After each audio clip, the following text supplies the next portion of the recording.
ALLATRA Global Research Center presents.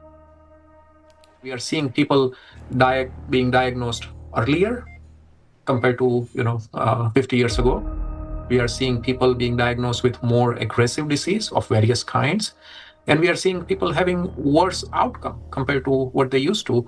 And this is despite of all the advancement we have been able to make in the medical science in general. Do we expect the rise in neurodegenerative diseases, disabilities, and so forth? I think we are already seeing that rise.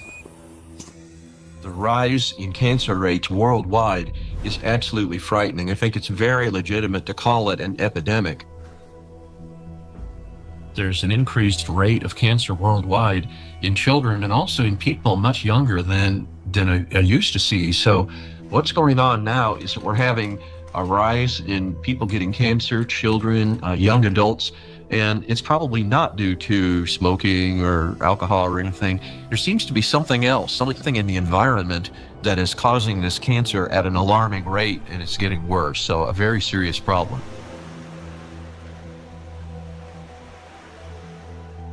Diseases are emerging early in life. Today's generation is getting sick at ages when their parents were still healthy. And what's worse is that they're often battling not just one, but multiple chronic diseases simultaneously. How can this be happening despite all the advances in modern medicine? What if behind this rapid global decline in human health, there lies a hidden factor, one that we've overlooked all along? Nanoplastics, a threat to life. We're talking about microplastics, tiny particles that can't be seen with the naked eye. They're much thinner than a human hair, extremely fine. From the molecular level to the scale of entire ecosystems, understanding microplastics is crucial for protecting the biosphere and public health. I was also surprised that it took so long, to people to recognize that's a problem, because this plastic production increased super high in the 1950s, and we have now, I guess, something between 400 and 500 million tons of plastic production every year, and this keeps accumulating, in all our ecosystems. So it's not only affecting the human life, but the whole ecosystem. So it's every individual, every plant, even bacteria.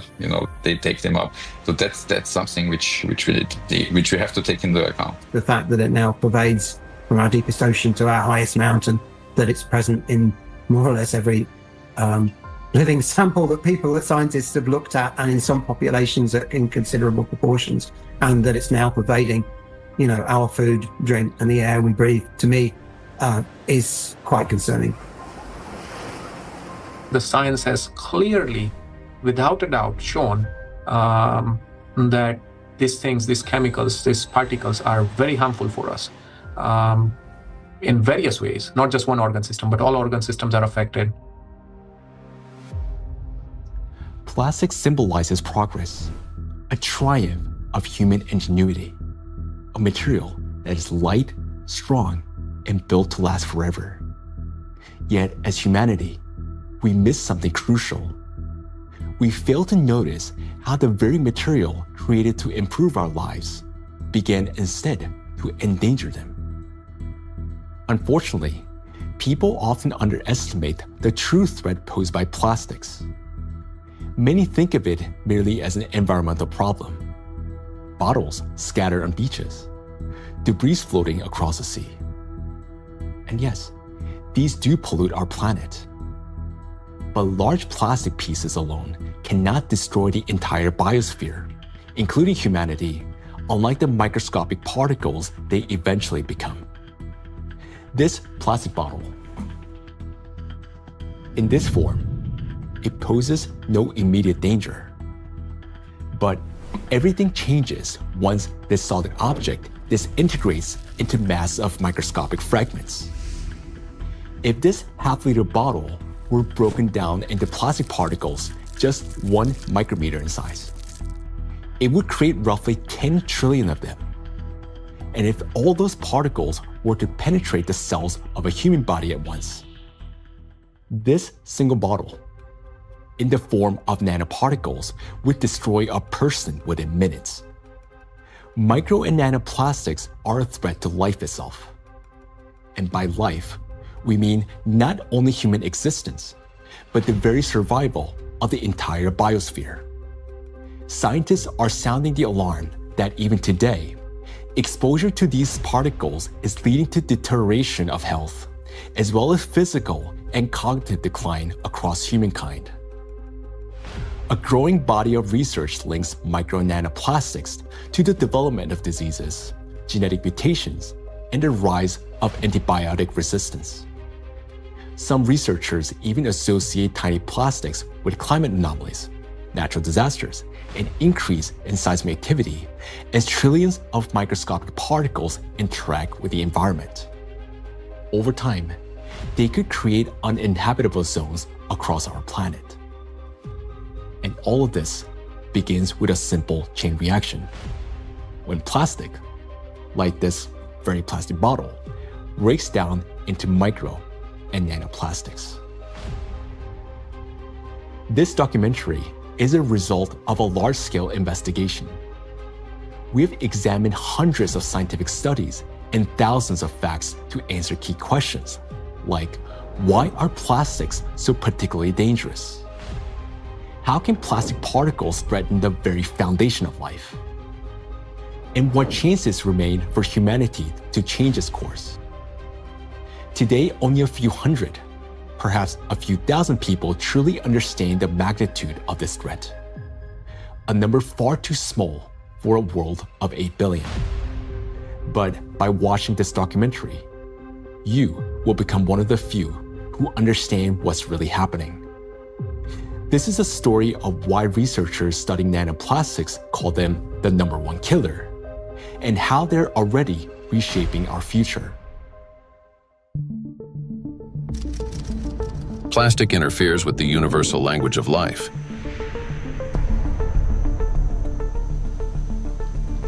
We are living in an era when life on Earth is disappearing faster than ever since the age of the dinosaurs. Currently, the extinction rate of species is 1,000 times higher than the natural extinction rates, making our time one of the most devastating periods in all of history in terms of biodiversity loss. The 6th mass extinction is already underway. The modern world is plunging into a biological collapse, like the ones in the past that wiped out up to 90% of all living creatures on the planet. While past global catastrophes were driven by volcanic eruptions or meteor impacts, today a new factor has joined these forces of nature. An invisible enemy created by humans, capable of destroying all life. Plastics are everywhere.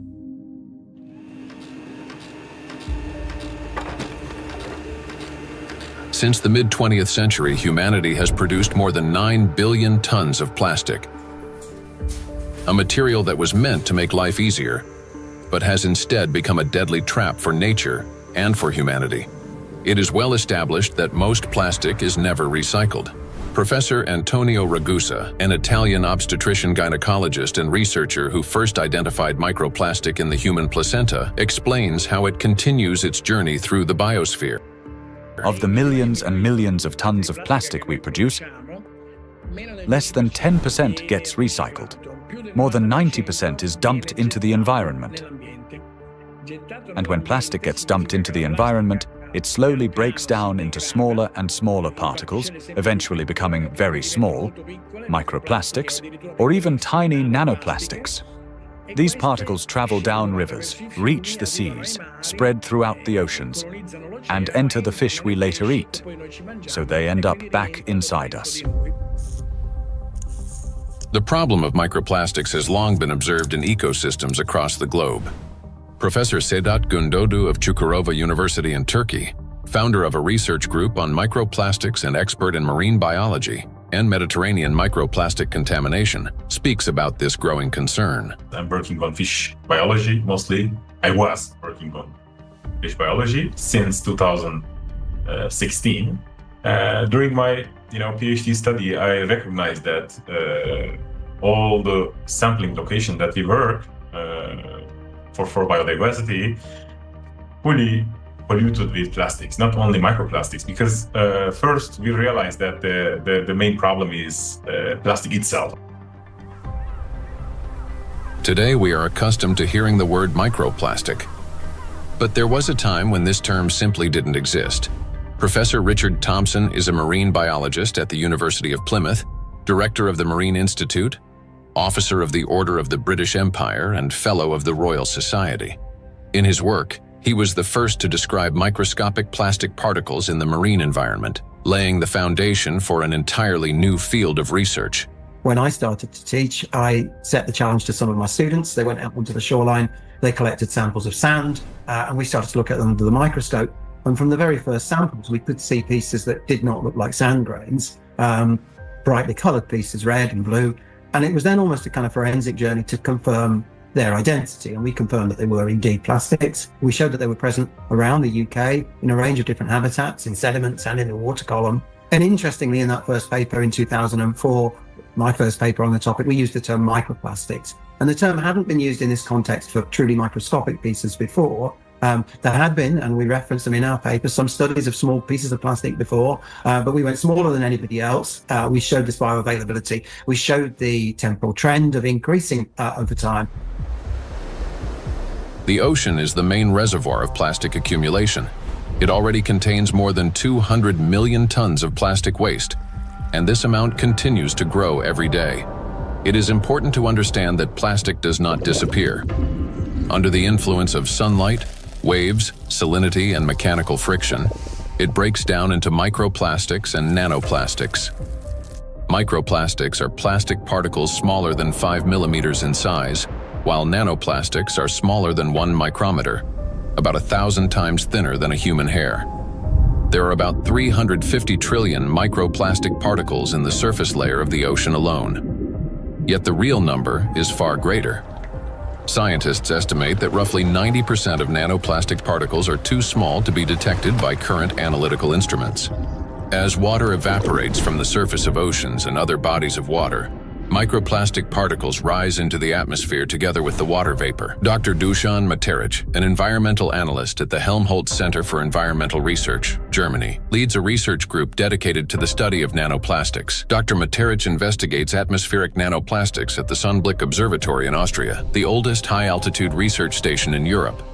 And for those nanoplastics that fragments from big fibers, because of UV weathering, because of just mechanical forces, those shredding nanoplastics are much more potent to stay in the air for a long, long period, and that means picked up and brought even here at 3,106 meters above sea level.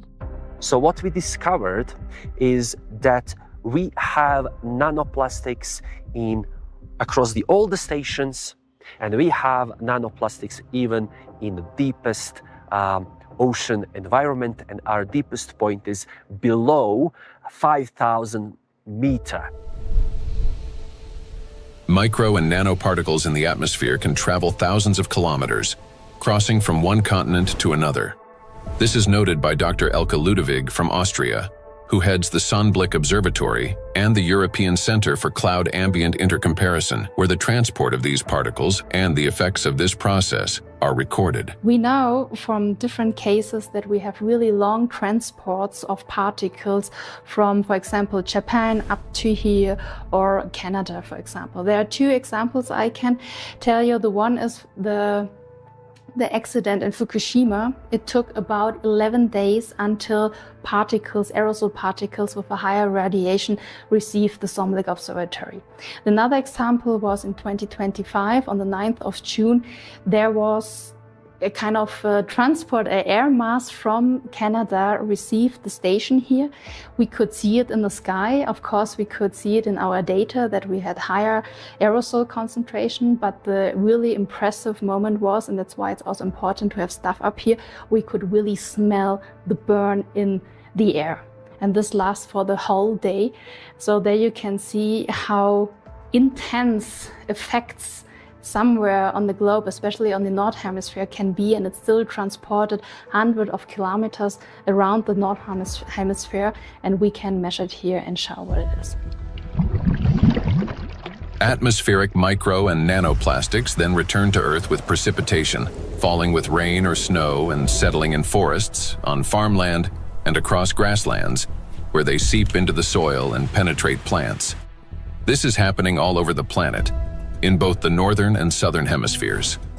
Liliana Cáceres Sanchez, MSc in Science, Technology and Health, a biologist specializing in ecotoxicology and environmental protection, and a researcher at the Center for Research in Exact Sciences and Engineering at the Bolivian Catholic University San Pablo, notes that microplastics are present in natural environments, in living organisms, and in food products. In recent years, we've conducted analyses of soil, air, and both surface and groundwater in Cochabamba. We have also examined lakes and lagoons, and in all of these samples, we have found microplastics. The fact that we found microplastics even in areas with no human presence suggests that microplastic particles are actively moving through the environment. In addition, we identified their presence in food and in living organisms. We detected microplastics in milk and other pasteurized products such as yogurt. They were also found in wild animals, for example, in the Titicaca water frog and in fish from a lake near Cochabamba called Angostura. These findings confirm that microplastics have already become part of our food chain and ecological chain. Due to microplastic pollution, 1 in 10 grains of the world's 3 main food crops, rice, wheat, and corn, may die before harvest. In addition, researchers from the University of Catania have found high concentrations of microplastic particles in apples, pears, carrots, potatoes, lettuce, and broccoli. Overall, apples and carrots contained the highest levels of contamination, and fruits were found to have more plastic particles than vegetables. On dairy farms in several countries, microplastic particles have been found in samples of hay and other types of cattle feed. The presence of microplastics has also been confirmed in the milk and meat of cows and sheep, as well as in the lung tissue of pigs and in the stomachs and intestines of domestic ducks. This means that plastic has now become inseparable from livestock farming. Scientists from the University of Newcastle in Australia estimate that the average person today consumes around 250 grams of plastic per year through food, the weight equivalent of 50 plastic bags. Moreover, humans inhale micro and nanoplastics. According to studies, an adult can inhale up to 106,000 microplastic particles during a 2-hour walk in a large city. And in areas near bodies of water, that number significantly increases. We encounter micro and nanoplastic every day when we brush our teeth, take a shower, eat, run errands, go for a walk, wear our clothes, use household appliances, or take medications, and when we are working on a computer, riding public transport, drinking coffee on the go, shopping in a supermarket, or relaxing outdoors. Micro and nanoplastics are everywhere, and we barely notice how deeply these particles have become embedded in our everyday lives today. There are 3 ways plastic gets into the body: through inhalation, through the skin, and through food. And what happens next? It enters the bloodstream. Until fairly recently, about 15 years ago, people thought plastic was inert. And in fact, if you look at these plastic pellets, not microplastics but larger macroplastics, even if you put them in water, they just sit there quietly. It seems like they don't interfere much with the environment. But once they break down into micro and nanoplastics, they get into the human body through those 3 pathways, enter the bloodstream, and from there reach all the parenchymal tissues, that is, the organs, kidneys, liver, heart, arteries, veins, placenta, breast milk. Micro and nanoplastics have already become an inseparable part of the human body. They accumulate in the tissues of the intestines, heart muscles, and in the endocrine and reproductive organs, disrupting their functions. There isn't a single place in the human body they cannot penetrate. Studies show that the highest concentrations of nanoplastic have been found precisely in human brain tissue.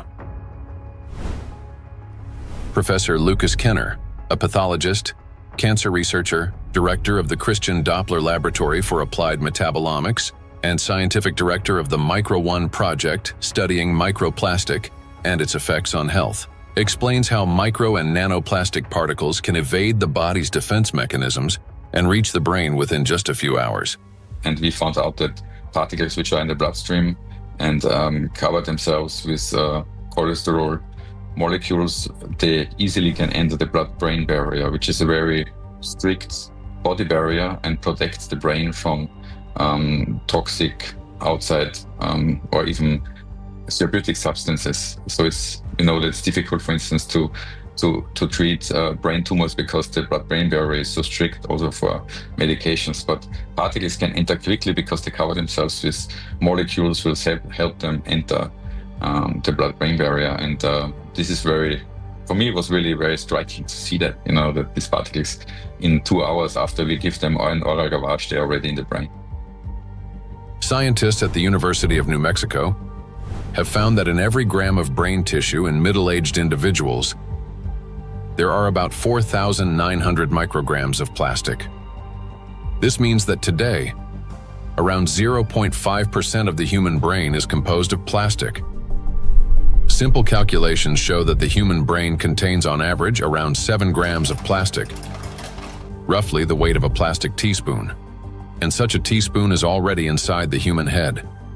It is well known that micro and nanoplastics are dangerous because of toxic chemical additives they contain, such as phthalates and bisphenols. Treating diseases associated with just 3 chemicals of the most toxic additives found in plastics costs humanity $1.5 trillion a year. But this is only the tip of the iceberg, as overall more than 16,000 chemical compounds are used in the production of various types of plastics, each carrying its own potential risks to human health. Yet there is another factor, one far more dangerous and still vastly underestimated, in how nanoplastics affect the human body.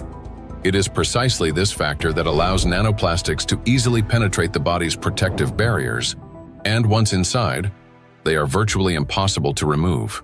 The destructive impact of plastics at the chemical level has already been examined in another documentary, A Trap for Humanity, part of which focused on the toxic additives in plastics and their devastating effects for human health. Now, the dangers from chemicals are, of course, the most visible and widely discussed part of the problem. But as our investigation continued, we realized that the true danger of plastics lie beyond the chemistry, extending much deeper into the realm of physics. To understand why plastic particles are so dangerous, we must first understand their unique physical properties. Unique properties of plastic. At the micro and nanoscale, plastic particles acquire new physicochemical properties. They can retain surface charge for longer periods and interact with electrostatic fields and other molecules. In this sense, micro and nanoplastics can be compared to an electret, a material that accumulates static electricity and holds it for an extended time. Moreover, plastic particles not only retain an electrostatic charge, but can also recharge it. This occurs through the triboelectric effect. That is, when plastic comes into contact with or rubs against other surfaces, including fabrics, cells, and liquids. In other words, plastic particles can recharge themselves, restoring their electrostatic charge again and again. To understand how the properties of plastic differ from those of other materials, we conducted a simple experiment. Here, inside transparent plastic cups, we suspended several objects made of different materials: a metal needle, a wooden matchstick, a copper wire, and a strip of magnesium. Now, while these objects remained motionless when a plastic rod was brought close, everything changed dramatically when we rubbed the plastic rod against the wall. That is, all the suspended objects began swinging and moved toward the rod. So, what caused this reaction? The answer lies in the electrostatic charge that formed on the plastic surface. For example, a wooden rod, unlike plastic, cannot hold such a charge. Even after rubbing it with wool, the material caused no movement. The same was true for metal scissors, which showed no effect until the material touched a magnet. Only then did the metal needle respond. So this experiment clearly shows how material responds differently to electric and magnetic fields. Now, plastic stands out among other materials because it can not only accumulate, but also retain electrostatic charge for a prolonged period. This is distinct from wood, which quickly dissipates charge because of its moisture content, and therefore has little effect on other nearby objects. It's a dielectric material. Metals, on the other hand, do not hold charge but quickly redistributes it across their surface. They're conductors. Magnets, meanwhile, create magnetic rather than electric fields and thus cannot attract electrically neutral objects in the way a charged plastic can. So this is what makes electrostatically charged plastic so dangerous. It is an invisible force capable of changing everything around it. Once charged, plastic can attract even neutral particles, disrupting many natural physical processes. And as plastics breaks down into smaller fragments, micro and nanoplastics, it doesn't lose its properties. In fact, the impact of plastic on the environment and living organisms only intensifies as the particles become smaller. It's the charge that makes plastic especially dangerous to all life on our planet. Therefore, plastic cannot be regarded as passive waste. It is an active, electrically charged material capable of interacting with nearly all substances on Earth, from atmospheric particles to living cells. The smaller the plastic particle, the more active it becomes, and the more dangerous its impact. If you view a microplastic particle and it's 5 millimeters in diameter, and you break it down to a nanoplastic particle, which is 1 micrometer in size, you generate from one particle 125 billion particles, which is the number of galaxies we have in the universe. And the surface of these particles is 5,000 times larger than the 5 millimeter particle. So this just exemplifies how big an issue the breakdown of those plastic particles in even and all the time smaller particles.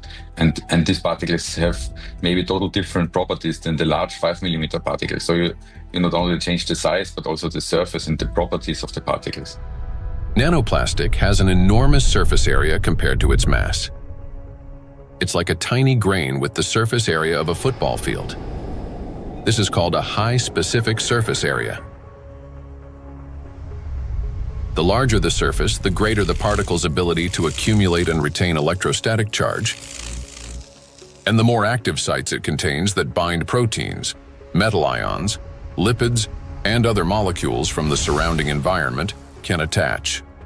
To understand how dangerous these tiny charged particles are, let's run a simple mental experiment. For example, we have an ordinary 1.5 volt battery. If we divide it into 125 billion tiny batteries, and suppose each of them still had the same power output of 1.5 volts, their aggregate power would equal 187.5 billion volts. Imagine how much greater the voltage will become.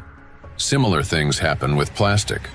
When a single fragment of plastic is divided into 125 billion particles, each carrying a charge, the amount of charge increases. Today, millions of tons of plastic in our biosphere are constantly breaking down into smaller and smaller particles, each carrying an electrostatic charge that allows it to penetrate everywhere. Consequently, as the number of electrostatically charged plastic particles grows, an excess electrical potential builds up throughout our planet. This is a major factor disrupting the Earth's energy balance, contributing to warming of the oceans, increase in atmospheric anomalies, as well as the number and severity of natural disasters each year. Note that the warmer the ocean, the more acidic it gets, and the faster plastic breaks down into charged micro-nanoplastics. This in turn leads to greater buildup of energy on our planet, amplifying all these processes in a self-reinforcing chain reaction. In addition, The smaller the particle, the more easily it penetrates the protective barrier of living organisms, including humans, triggering various chronic diseases and killing millions of people. We'll explore all of this in detail. In other words, plastic fragmentation does not make it safer. On the contrary, it transforms it into nanoparticles that readily penetrate living organisms. We know so far that compared to microplastics, nanoplastics can pass through the cell membranes much easily. That means that they can go to our bloodstream, not just us animals as well, and they can be carried to certain organs, deposited there, hard to be excreted back and things like that. This is why nanoplastic is far more dangerous than microplastic, as its capacity to accumulate electrostatic charge is significantly greater.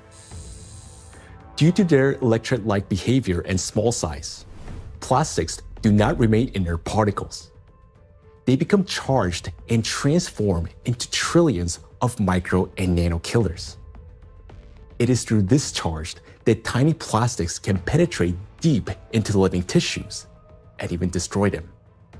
Today, these particles are everywhere, and they're already interfering with the delicate electrical processes in nature. Now, we often think of electricity as something artificial, confined to light bulbs, batteries, and wires.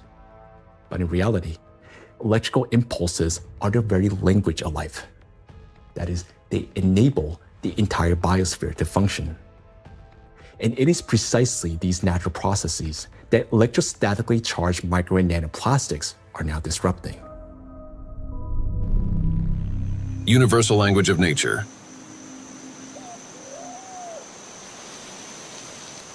The universal language of nature is invisible, yet it is what connects all living beings into a single whole. Forests. In forests, tree roots are linked with fungal networks, forming a complex and interconnected system beneath the soil that scientists call the wood wide web. This network not only distributes water and nutrients, but also enables plants to exchange information. Plants communicate in two major ways: chemically, by releasing specific molecules, and electrically, by sending electrical signals similar to nerve impulses in animals and humans. For example, when insects attack, a tree generates an electrical signal that triggers defensive responses. This signal can travel through roots into the fungal network, reaching other trees. A similar effect was detected by scientists during a solar eclipse. The bioelectric signals of trees began to synchronize, forming a single impulse. The oldest trees responded first, as if they remembered such events and were warning the younger ones. Through electrical signals, plants can coordinate their growth, warn each other of danger, adapt collectively to stress, and even store shared memory. It is precisely this finely tuned system that is now being disrupted by micro and nanoplastics. Today, forests have become vast reservoirs of microplastics. Research shows that forests capture microplastic from the atmosphere. As air currents pass through forests, they carry tons of microplastic particles. The forest functions as a massive filter. Tree canopies and leaves literally comb out particles from the air. In the past, this process helped purify the atmosphere from dust and dirt. Today, however, along with these natural particles, micro and nanoplastic are also being trapped. Unlike dust, which can become part of organic matter, plastic does not decompose. It remains in leaves, accumulates in soil, and persists in forest air. Every day, dozens of microplastic particles settle on each square meter of the forest canopy. Scientists estimated the annual deposition of microplastics in forest soils and showed that it correlates with the scale of plastic production in Europe. Assuming that atmospheric fallout is the primary source, they concluded that roughly 400,000 microplastic particles per square meter could accumulate in forest soil over a 70-year period. Charged particles distort bioelectrical signals and deprive forests of their ability to adapt and survive. Negatively charged nanoparticles penetrate plant roots more easily, disrupting nutrient absorption. As a result, growth slows down and root formation is impaired. In addition, electrostatically charged micro and nanoparticles of plastic adhere to leaves and penetrate plant cells, impairing photosynthesis. They damage chloroplasts, the energy centers of plant cells, the analog of mitochondria in animal and human cells. Prolonged exposure to micro and nanoplastics reduces the ability of plants to produce oxygen. Some of the world's forests, such as the eastern forests of the Amazon, are already emitting more carbon dioxide than they produce oxygen. Animals. Micro and nanoplastics can penetrate the brains of animals. Electrostatically charged plastic particles damage brain cells and disrupt the transmission of nerve impulses. This causes malfunctions in the nervous system, from reduced vision, hearing, and smell to impaired motor coordination. As a result, animals struggle to navigate, find food, avoid danger, and to communicate with one another. And all of this greatly reduces their chances of survival. These effects mirror the early signs of neurodegenerative diseases in humans. According to the Worldwide Fund for Nature, over the past 50 years, the global population of wild animals has declined by nearly 70%. People can't even protect those they've taken responsibility for. Household pets are also poisoned by micro and nanoplastics. Pet food contains PET, the same plastic used to make bottles. Moreover, microplastic particles have been found in the tissues of cats and dogs. Scientists analyzed tissue samples from 49 animals, 24 cats and 25 dogs, that had died of natural causes and found that more than 70% of them had microplastics present in multiple organs.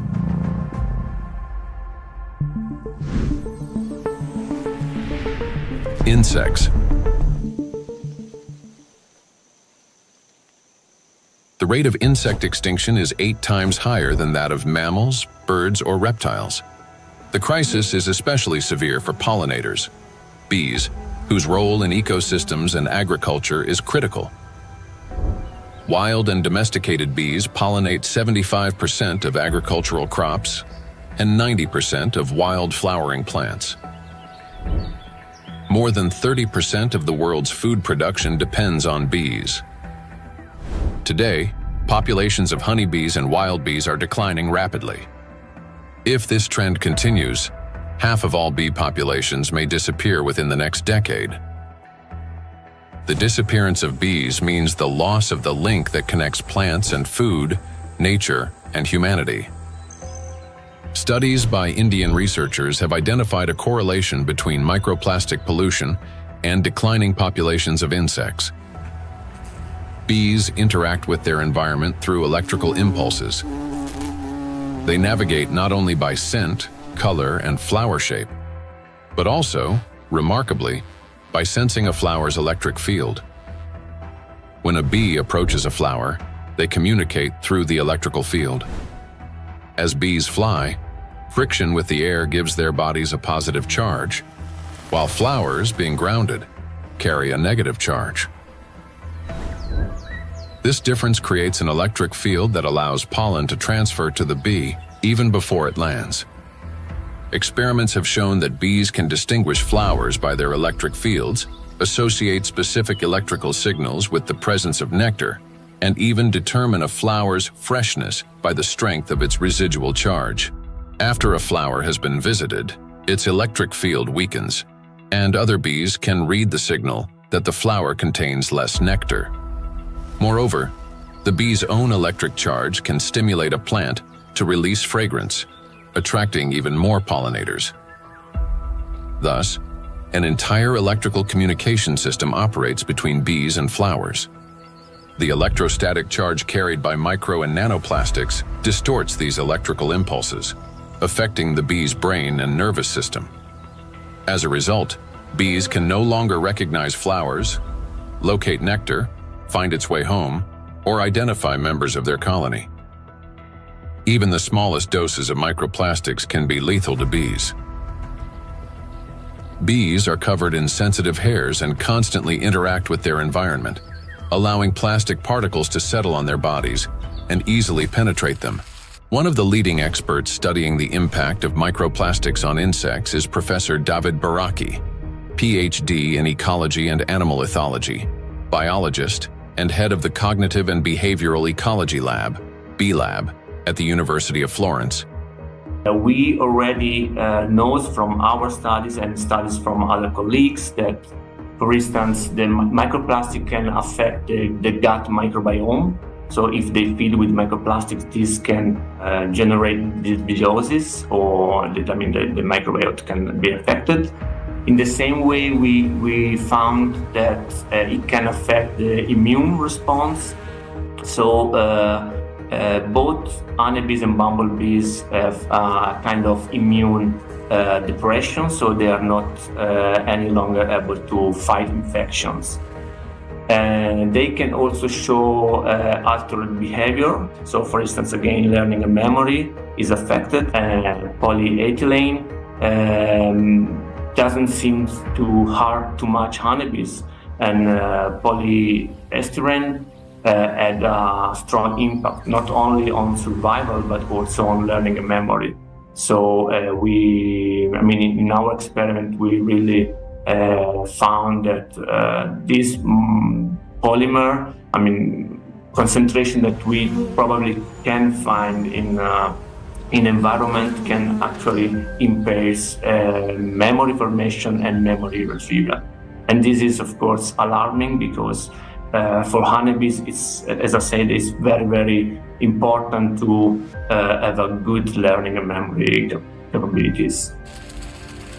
When microplastics enter a bee's body through food or air, they damage the intestine, disrupt metabolism and reproductive function, weaken the immune system, and alter their behavior, even to the point of losing the ability to navigate.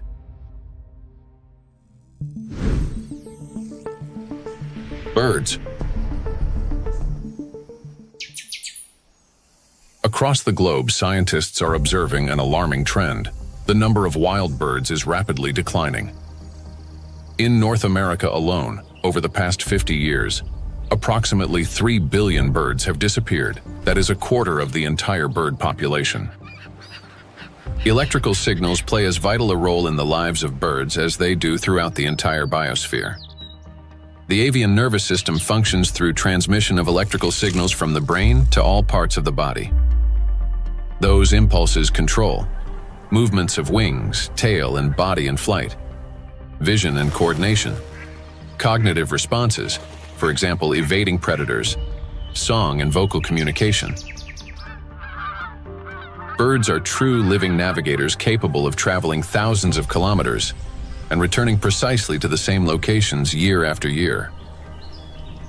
Scientists have discovered that many migratory birds use Earth's magnetic field for orientation. Imagine an airplane. A pilot sees a radar screen with lines and markers to avoid getting lost in the sky. For birds, their eyes serve as such a radar. Specialized molecules in their eyes detect both light and Earth's magnetic field, converting them into electrical signals. In the brain, those signals form an image with field lines superimposed on the real world. A bird simultaneously sees clouds, land, and its magnetic radar, allowing it to maintain course in any direction with ease. Electrostatically charged micro and nanoplastic particles entering a bird's body distort electrical impulses and disrupt functioning of its nervous system. This leads to loss of motor coordination, weakened memory and learning ability, and impaired vocalization and spatial orientation. Externally, this manifests as increasingly erratic flight, unstable behavior, and even softer, weakened chirping. Nestlings are especially vulnerable. Many do not survive to adulthood, and those that do often exhibit cognitive impairments.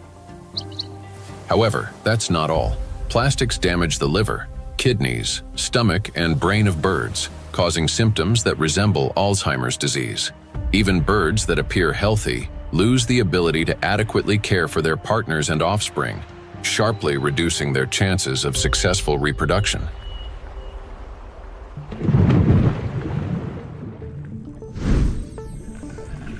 Marine life.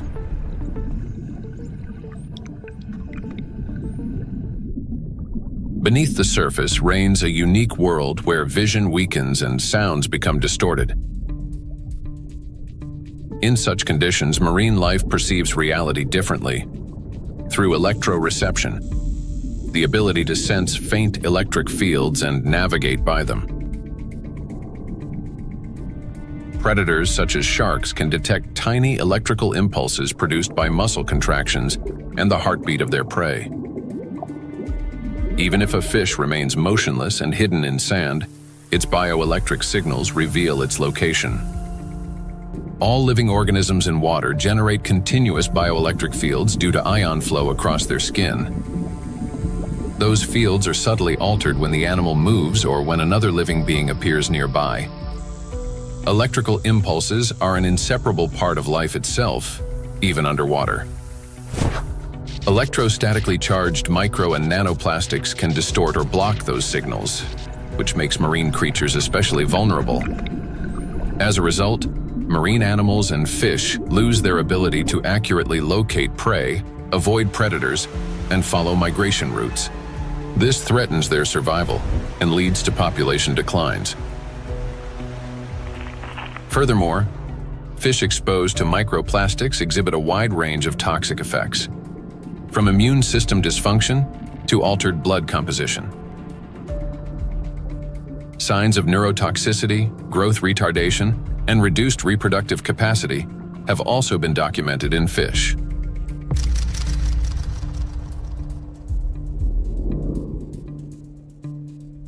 All processes in the biosphere rely on extremely subtle electrical impulses.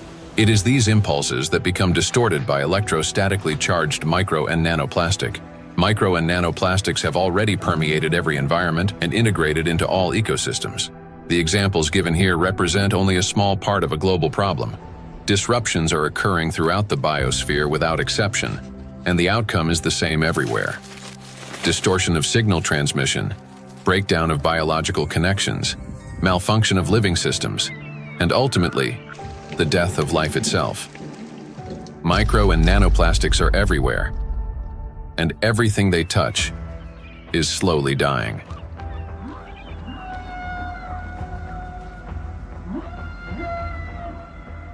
Charged micro and nanoplastics disturb the natural biological impulses that form the very foundation of life. Gradually, they erode the mechanisms that allow the biospheres to exist and interact.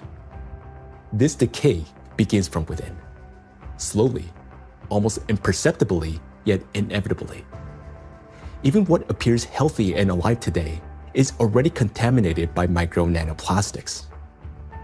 Today, so many of these particles have already accumulated on our planet that they will be enough to destroy the entire biosphere several times over. And their numbers continue to grow each day. Nature is not merely a habitat. It's our breath, our nourishment, and our protection. Humanity can survive without technology, but not without air, water, and living organisms. When life on Earth dies, humanity dies with it. The truth is that we do not exist separately from nature, no matter how much we try to convince ourselves otherwise. We're part of it. So you have probably guessed who we're going to talk about next. Yes, about us. Impulse of life. For humans, just like for all living beings in the biosphere, electrical signals are the pulse of life. The human body is, quite literally, an electrical system. The brain thinks with the help of electrical impulses. The heart beats because cells transmit electrical signals to one another, and muscles contract when they receive signals from the nervous system.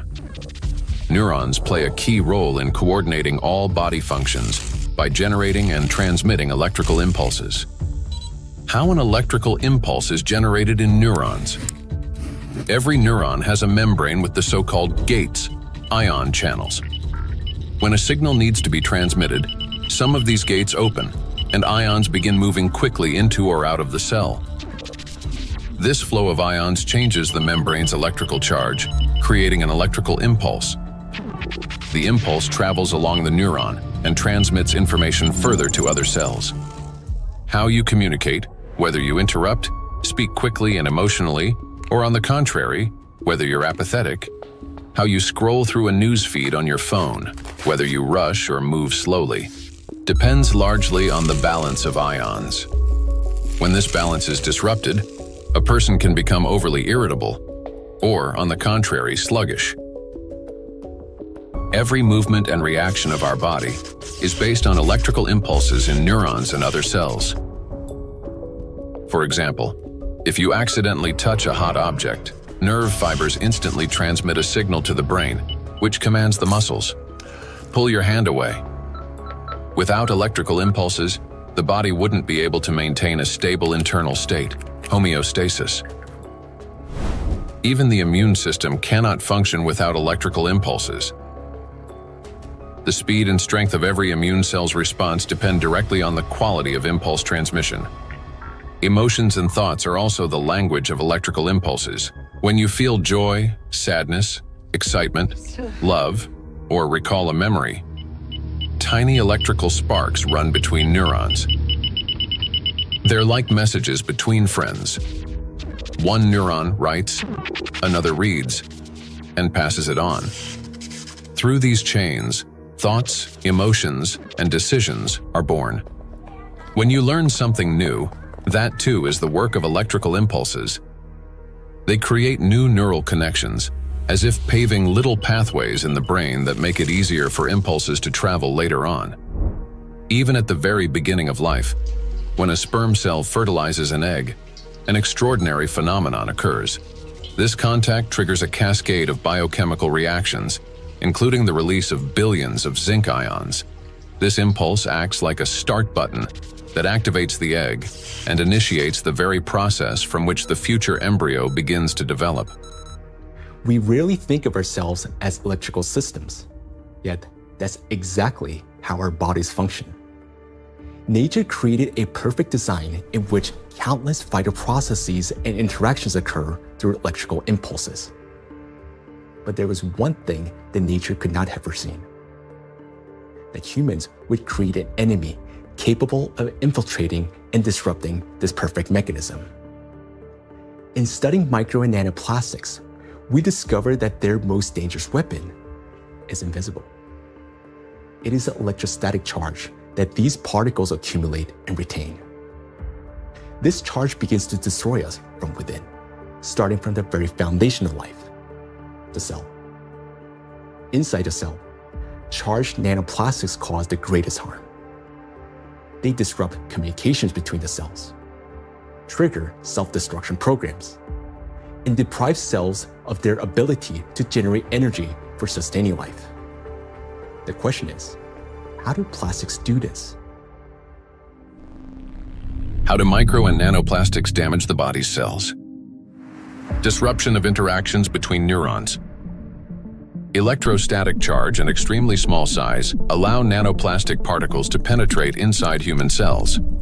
The impact of nanoplastics on cell function can be clearly traced in neurons, cells of the nervous system, as their function is directly linked to the generation and transmission of electrical signals. Valérie Etkin, Doctor of Physical and Mathematical Sciences and member of the European Academy of Natural Sciences, emphasizes that the impact of nanoplastics on nerve cells manifests at the most fundamental levels. Nanoplastics significantly influence the generation and transmission of neural impulses through multiple mechanisms that disrupt ion transport and the electrical activity of neurons responsible for transmitting nerve signals in the body. Each neuron functions like a miniature battery. It constantly maintains a difference in electrical charge between the inside and outside of its membrane. This enables the neuron to be ready to transmit a signal at the right moment. Charged nanoplastic disturbs this delicate balance, making the cell behave unpredictably. a neuron may activate prematurely, like a light flickering on without command, or conversely, fail to transmit a signal when needed. Such interference disrupts the operation of entire neural networks, like a city experiencing power outages, where neighborhoods go dark one after another, leading to a blackout.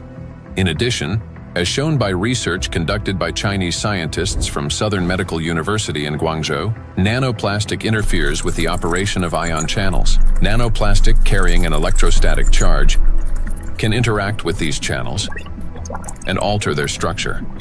As a result, the gates may fail to open or remain open for too long. This also disturbs normal signal transmission throughout the nervous system. When electrostatic interactions occur with charged membrane lipids, they cause a redistribution of charged lipids and proteins within the membrane, which leads to impaired functionality of these lipid membranes. This results in localized changes in ion concentration and the formation of ion concentration gradients around charged particles. The function of ion pumps, which are essential for maintaining ion balance, becomes disrupted. Ion pumps are mechanisms that move substances against their concentration gradients, a process known as active transport. When these processes become unbalanced, they accumulate energy that can later be used by biological systems to perform work. And so, the work of these pumps may be disrupted, yet it's one of the core mechanisms underlying biological activity. Signal transmission between neurons is a complex yet remarkably coordinated electrochemical communication process in which special molecules, neurotransmitters, play a crucial role. These molecules act as couriers, transferring information from one neuron to another in a strictly ordered manner. Nanoplastic particles carrying an electrostatic charge can interfere with the release of neurotransmitters or trigger their discharge without proper signaling. As a result, chaotic and false signals emerge in the brain, as if the nervous system can no longer distinguish what messages to send, when to send them, or where they should go. Any disruption in communication between neurons inevitably affects our mental state. If you find yourself becoming forgetful or absent-minded, if you have difficulty concentrating or remembering even simple things, it may be a sign that the degradation of neural connections has already begun. Nanoplastics not only interfere with communications between neurons, but they also penetrate directly into cells and even trigger their self-destruction. Cells start the process of self-destruction. Each cell continuously produces specific molecules known as reactive oxygen species. These molecules participate in processes of growth, division, and programmed cell death. Under normal conditions, their levels are regulated by the cell's defense system, antioxidants, acting as cleaners. Antioxidants rapidly neutralize excess reactive oxygen species, preventing them from damaging the organism. When a cell is exposed to irritants, such as infection, injury, or toxins, it produces elevated levels of reactive oxygen species, which in excess can damage vital cellular structures. This leads to oxidative stress, a kind of chemical assault within the cell. In response to damage and oxidative stress, a natural defense mechanism is activated: inflammation. Its purpose is to eliminate the source of injury and restore balance. However, in the case of electrostatically charged nanoplastic, this mechanism ceases to function properly. Plastic particles remain inside the cell and act as a continuous irritant. The inflammation does not subside and becomes chronic. As a result, DNA, proteins, membranes, and other key cellular structures are damaged. Ultimately, the cell either can no longer function properly or initiates its own self-destruction. We've done remarkable studies and discovered that plastic embeds itself inside the cytoplasm. The cytoplasm contains organelles, small structures that keep the cell alive and functioning. Plastic gets into the cytoplasm and stays there. It becomes surrounded by a membrane. Similar to the cell membrane, the cell isolates it because it wants to destroy it. And it starts producing enzymes and other substances the cell normally uses when it's invaded by microbes, viruses, bacteria, or antigens. But unlike those natural invaders, plastic is indestructible, as we said. So the cell is essentially subjected to chronic stress, and eventually it becomes diseased.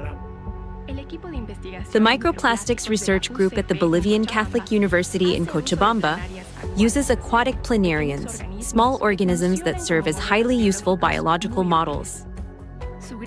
Their strong regenerative capacity makes it possible to detect early changes in cellular processes similar to those that occur in other animals. Microplastics, especially when combined with other pollutants such as metals, are already affecting living organisms.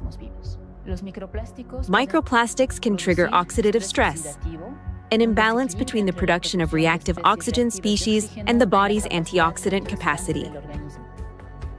This oxidative stress directly affects cellular metabolism, disrupting the functions of proteins, lipids, and nucleic acids, which can lead to changes in growth, regeneration, and the overall physiology of organisms. Thus, exposure to electrostatically charged nanoplastic leads to oxidative stress, inflammation, and consequently, the death of not only neurons, but also other types of cells. Oxidative stress is like a fire burning inside a cell, while antioxidants are like firefighters that work to extinguish it. Note that nanoplastics act as a fuel for the fire, feeding it endlessly until the cell is consumed from within. Yet, that's not all nanoplastics do inside our cells. They also destroy the cell's power plants, the mitochondria. Every cell lives and functions thanks to the energy produced by mitochondria. That very energy powers all processes in the body, from cell division to hormone synthesis. Even the electrical impulses that we've been talking about depend on the energy from mitochondria. And it is precisely this vital source of life that charged nanoplastics attack. Cells stop producing energy for life. Recent studies have shown that mitochondria are particularly vulnerable to the effects of nanoplastic. And that's where a cascade of processes leading to aging and disease begins. Scientists from China have discovered that the electrostatic charge and tiny size of nanoplastic particles allow them to penetrate deep into the cell and accumulate even within mitochondria, disrupting their function. Such a condition is known as mitochondrial dysfunction, a state in which mitochondria can no longer perform their essential roles. For comparison, a mitochondrion is approximately the size of a bacterium, while a nanoplastic particle is dozens of times smaller. Dr. Jeffrey Long, a radiation oncologist with many years of clinical experience and an expert on environmental exposures and their impact on human health, explains the destructive intracellular processes triggered by nanoplastic. They can get into the cell and they can damage the critical parts of the cell, particularly mitochondria. Mitochondria in each cell in the human body is sort of the energy machine. It produces the raw stuff that provides energy to the entire rest of the cell. And it is frightening to understand, and increasingly so with increasing scientific studies, that nanoparticles nanoplastics, as they get in, are actually damaging the mitochondria, that energy-producing part of the cell. They're also damaging the part of the cell involved in division and reproduction called DNA. And certainly they can affect other molecules and proteins within the cell. Mitochondria are the cell's energy and signaling center. They regulate metabolism, control cell growth and division, protect against oxidative stress, modulate inflammation and immune responses, and trigger programmed cell death. One of their key functions is cellular respiration, the process by which energy is produced.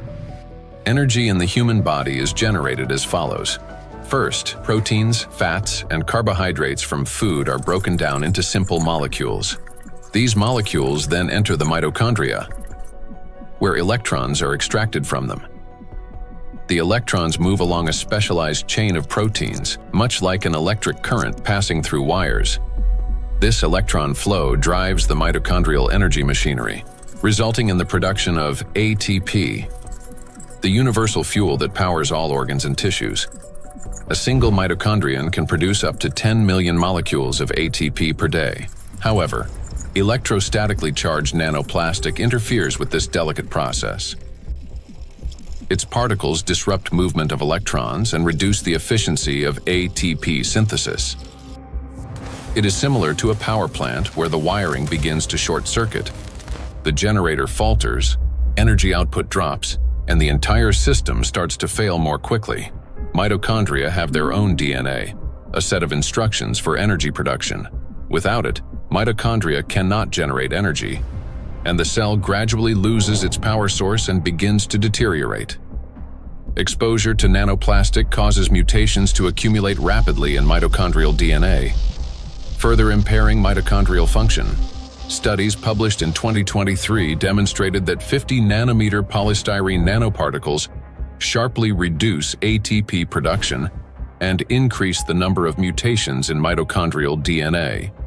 We have studies on this, with dramatic images taken using a scanning electron microscope, as well as a transmission one, where you can actually see plastic destroying the mitochondria, the structures that produce a cell's energy. Chronic exposure to nanoplastic turns cells into a battlefield. Their electrostatic charge prevents mitochondria from carrying out their essential functions, and this disruption marks the beginning of the slow decline of cells, tissues, and organs. We have now seen the key mechanisms by which charged nanoplastic particles damage cells.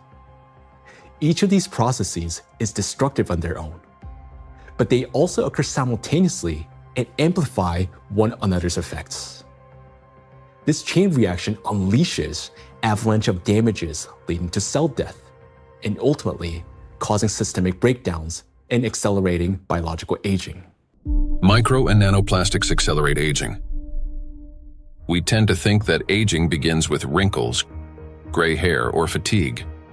But in reality, it starts deep within the cells, with mitochondrial dysfunction and failures in key biological processes. Over time, damaged and dying cells accumulate, and the body loses its ability to renew itself. Aging is the gradual wear and tear of life's internal mechanisms. Scientists identify several main mechanisms of aging, such as oxidative stress, mitochondrial dysfunction, chronic inflammation, telomere shortening, DNA damage accumulation, epigenetic alterations. These same mechanisms underlie various diseases. When mitochondria can no longer produce sufficient energy, when DNA damage accumulates, and when inflammation becomes chronic, the organism grows increasingly vulnerable. This is when conditions such as diabetes, cancer, heart attack, dementia, and Alzheimer's disease begin to develop, and they all share one root cause: the aging of cells and tissues. Here's the crucial point.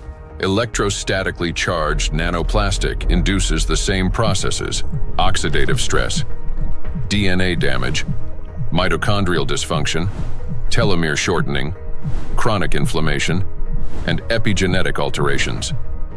Thus, electrostatically charged nanoplastic artificially accelerates cellular aging. What once unfolded over decades can now progress many times faster under its influence. And we are already witnessing the consequences. Diseases are becoming younger. Scientists have found that modern generations develop illnesses earlier and accumulate more chronic conditions than their parents did at the same age. Even a difference of just a few years now translates into noticeably higher rates of disease. Cancer and hypertension remain the most common conditions. Moreover, each subsequent generation shows an increase in the number of chronic conditions in a single individual. Diseases once considered age-related are increasingly found in young people. Notably, this trend coincides with the growing plastic pollution of the environment. As a result of exposure to electrostatically charged nanoplastic, the biological cell age of people in their 20s or 30s may already correspond to that of a 50 to 60-year-old person. So very frightening how widespread nanoplastics are everywhere, probably each and every one of our cells. Even to you talking and among the audience listening, Probably all of our cells have at least some nanoplastics. So let's summarize. Aging is a gradual breakdown of the cells in our bodies. Nanoplastics accelerate this deterioration, and thus the aging itself through all those destructive processes within the cells that we've just talked about. And here lies the crucial point. The same mechanisms that drive aging also underlie many chronic diseases. In other words, micro and nanoplastics not only speed up aging, but also contribute to the development of diseases.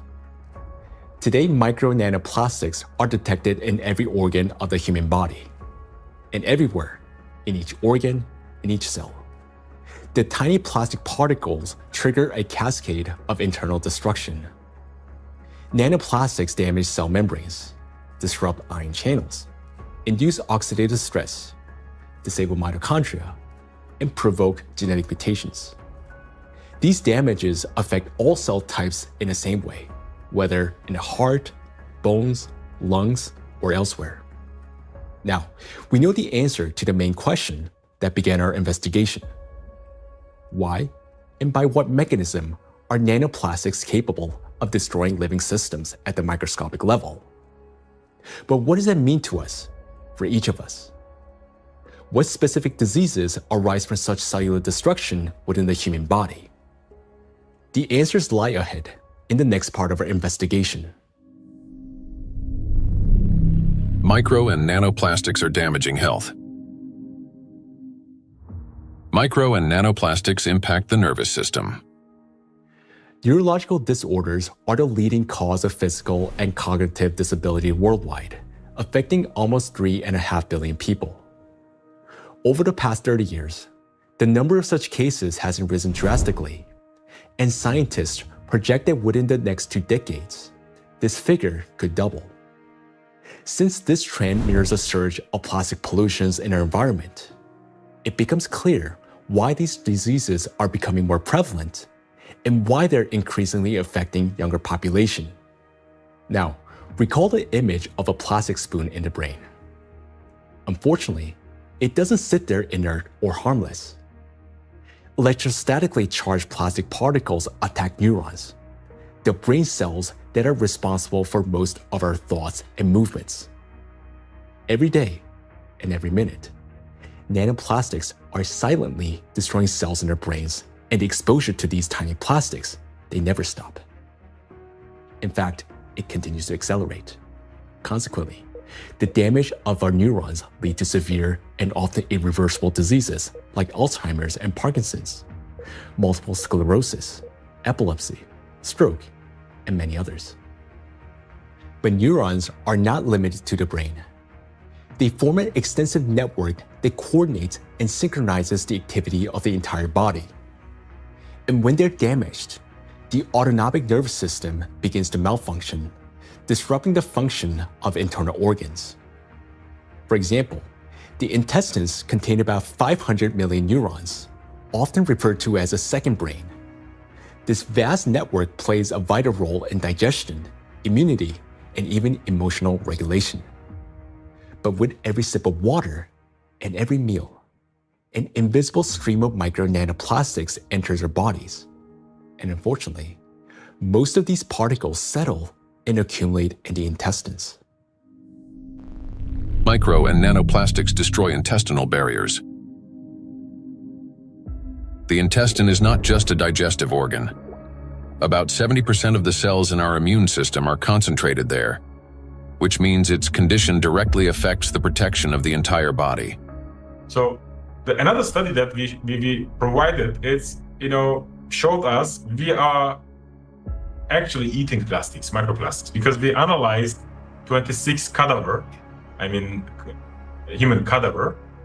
We just investigate their intestinal system, their gut content, and we found like between 9 and 10 microplastic per person in their stomach. So this is like a acute exposure. At that time, they exposed that amount of microplastics because when you eat something, it will pass through your intestinal system. Some of them will remain inside the system. this is what we found. There remain microplastic particles inside the human stomach, because grams doesn't give enough information about exposure, because the particles behave according to their shape rather than their mass, because the definitive transportation feature of plastics or particles is size, because all the human barriers, I mean the gut barrier, intestinal blood barrier, they are selective for size and the type. If they smaller than certain size, like 100 micron, they can pass through through intestinal system to the blood system. The intestinal barrier works like a filter. It allows useful substances, vitamins, nutrients, to pass through and blocks harmful ones, toxins, microbes, and foreign particles. But this entire well-coordinated system is destroyed by electrostatically charged micro and nanoplastics. It damages the cells lining the intestinal walls and weakens the tight junctions between them, making the intestinal barrier more permeable. Microbes, toxins, and plastic particles begin to penetrate the bloodstream from the intestine. In response, the immune system triggers inflammation. The intestine is also the body's second brain. Its walls contain about 500 million neurons that are directly connected to the central nervous system. This connection is called the gut-brain axis. The gut and the brain are connected through the vagus nerve. It is like a direct phone line through which they constantly exchange messages. The brain gives commands to the intestines on what to do, and the intestine informs the brain about their condition. A key role in this communication is played by the microbiota, 100 trillion beneficial bacteria. They produce substances capable of both calming and irritating the nerve endings in the intestinal wall, including those of the vagus nerve. Charged micro and nanoplastics disrupt the balance of gut microbiota. Beneficial microorganisms die, while pathogenic ones begin to multiply actively. When this happens, the communication between the gut and the brain becomes distorted.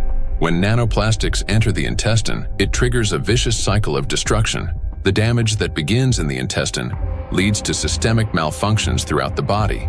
The digestive, immune, nervous, and endocrine systems all suffer.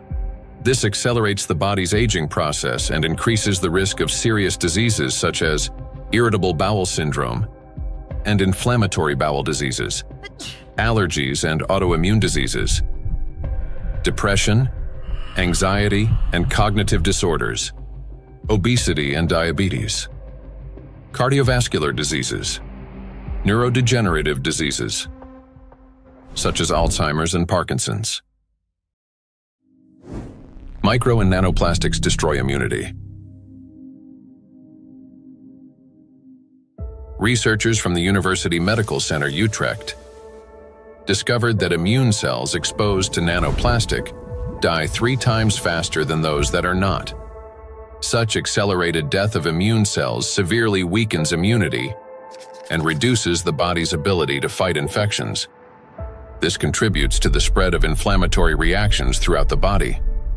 Scientists from Zhengzhou University and Henan Cancer Hospital in China have found that nanoplastics penetrate even into the bone marrow and the thymus, the organs where blood and immune cells originate and mature. The bone marrow performs 2 key functions. On the one hand, it is a blood cell factory, where red blood cells, white blood cells, and platelets are formed. On the other, stem cells of the bone marrow play a role in regenerating bones, cartilage, muscles, and fat tissue. The impact of nanoplastics on stem cells means damage to the very foundation of regeneration. First, blood formation worsens. Anemia can develop due to a lack of red blood cells. Immunity decreases due to fewer white blood cells. And the risk of bleeding rises because of platelet deficiency. Second, damage to bone cells makes bones more fragile, increasing the risk of fractures and slowing their recovery.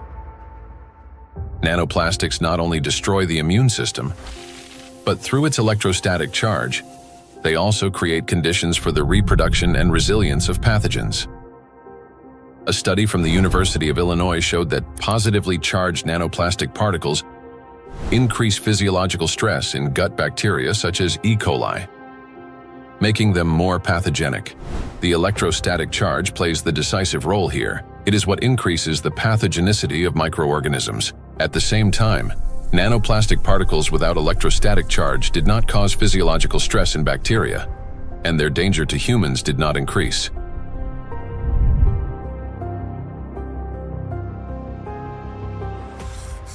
The experiment showed that microplastics, especially polystyrene, can absorb up to 98.6% of viruses, prolonging their survival outside the body for up to 7 days. Viruses that normally die under sunlight or oxygen within hours can persist on plastic for 2 to 7 days, remaining on surfaces such as handrails, bottles, and door handles. A single sneeze from an infected person can release up to 200 million viral particles into the air, which can land on any plastic surface indoors or bind with nanoplastic particles in the air and water. Microplastics become an air and water taxi, spreading infection. Once in the bloodstream, charged micro and nanoplastic particles quickly become coated with plasma proteins, forming a biocorona, which masks them as the body's own cells and makes them invisible to the immune system. Antibiotic resistance.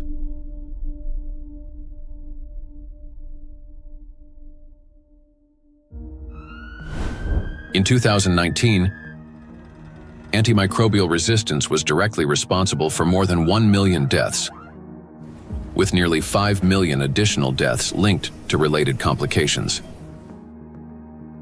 Studies in 2025 show that plastic helps bacteria develop resistance to antibiotics, driving a crisis that medicine is increasingly unable to control. Why? Because plastic is the perfect platform for bacterial growth. On its surface, they easily form biofilms, a dense protective layer shielding bacteria from sunlight, drying out, immune system attacks, and, most importantly, from antibiotics. Just like viruses, bacteria can survive on plastic longer than on other materials, sometimes for 3 days or more. This makes microplastic an efficient carrier of dangerous microbes through water, soil, and food.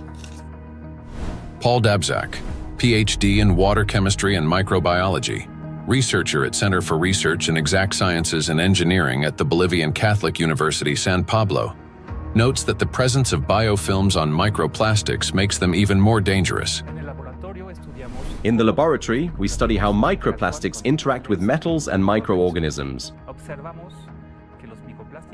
We observe that microplastics can adsorb metals through both physical and chemical sorption processes, and that this ability increases in the presence of bacterial biofilms that develop on the surface of the particles. These interactions depend on the type of plastic and the size of the particles, which alters their electrostatic charges. This causes microplastics to act like a magnet, attracting even more contaminants to their surfaces. In laboratory conditions, researchers from Boston University found that when bacteria come into contact with microplastic, they activate a special metabolic process linked to electron transfer. Simply put, plastic particles can share electrons with bacteria, acting as a kind of power bank for them. This process is called extracellular electron transfer. It gives bacteria extra energy, which first of all, makes them stronger, helps them divide faster, mutate, and build resilient multi-layered biofilms that block antibiotics from penetrating. Secondly, this extra energy directly accelerates antibiotic resistance. What's worse, even after plastic was removed from the experiment, bacteria retained their new properties. They mutated, became more resistant, and continued forming strong biofilms on other surfaces, even without plastic support. This means plastics may accelerate the rise and spread of the so-called superbacteria that are resistant to drug treatment. According to WHO estimates, by 2050, antimicrobial resistance will claim 10 million lives every year. Meanwhile, new antibiotics are being developed far more slowly than bacteria evolve. So think about this. Charged microplastics not only help bacteria to survive, but they also enable them to mutate into superbacteria that are resistant to antibiotics. This discovery reshapes our perspective on plastic pollution because we now understand that the problem is far more alarming than we have previously believed. And each year, the threat of antibiotic resistance is growing. In many countries, standard drugs are already losing their effectiveness, and even common infections are becoming increasingly difficult to treat. If this trend continues, antibiotics could soon become entirely useless. Micro and nanoplastics affect the respiratory system. The inhalation pathway of micro and nanoplastics is especially dangerous because plastic particles carrying an electrostatic charge can reach not only the lungs, but also travel directly into the brain through the olfactory pathway. Chinese researchers have estimated that in just 2 hours outdoors, an adult can inhale up to 106,000 microplastic particles, and a child about 73,000. Given the lower body mass of children, the concentration of inhaled microplastics per kilogram is on average 4 times higher in children than in adults. Once inside the respiratory tract, micro and nanoplastic particles carrying an electrostatic charge trigger a chain of destructive reactions in every cell of the bronchi and lungs. They cause oxidative stress and chronic inflammation, leading to severe consequences such as the onset and worsening of bronchial asthma, progression of chronic obstructive pulmonary disease, pulmonary fibrosis, in which healthy lung tissue is replaced by scar tissue, and an increased risk of malignant tumors of the respiratory tract. In a study conducted in 2021, microplastics were found in 13 out of 20 lung tissue samples. In patients with respiratory diseases, particles were found in every sample of throat phlegm. What's more, plastic fibers have been discovered in malignant lung tumors. According to the World Health Organization, lower respiratory tract infections remain the world's deadliest infectious disease and rank among the top 5 leading causes of death. Cancer of the trachea, bronchi, and lungs ranks 6th among the leading causes of death. Micro and nanoplastics disrupt the functioning of the heart and blood vessels. Cardiovascular diseases are the leading cause of death worldwide. Despite tremendous efforts by the scientific community to develop and introduce innovative treatments, both the incidence and mortality from these diseases continue to rise. How do micro and nanoplastics damage the heart and blood vessels? The main thing electrostatically charged nanoplastics do is they destroy the mitochondria inside our cells. The heart is one of the body's most energy-demanding organs, and it's the mitochondria, the energy producers, that give it the power for every single beat. And when mitochondria start to malfunction, the heart literally stalls. It no longer has enough energy to maintain a normal rhythm or strong contractions. Heart attacks and strokes remain the world's leading causes of death among all diseases. In this context, it's especially alarming that scientists have found micro and nanoplastics inside atherosclerotic plaques, dense deposits within arterial walls that narrow the vessels and can obstruct blood flow.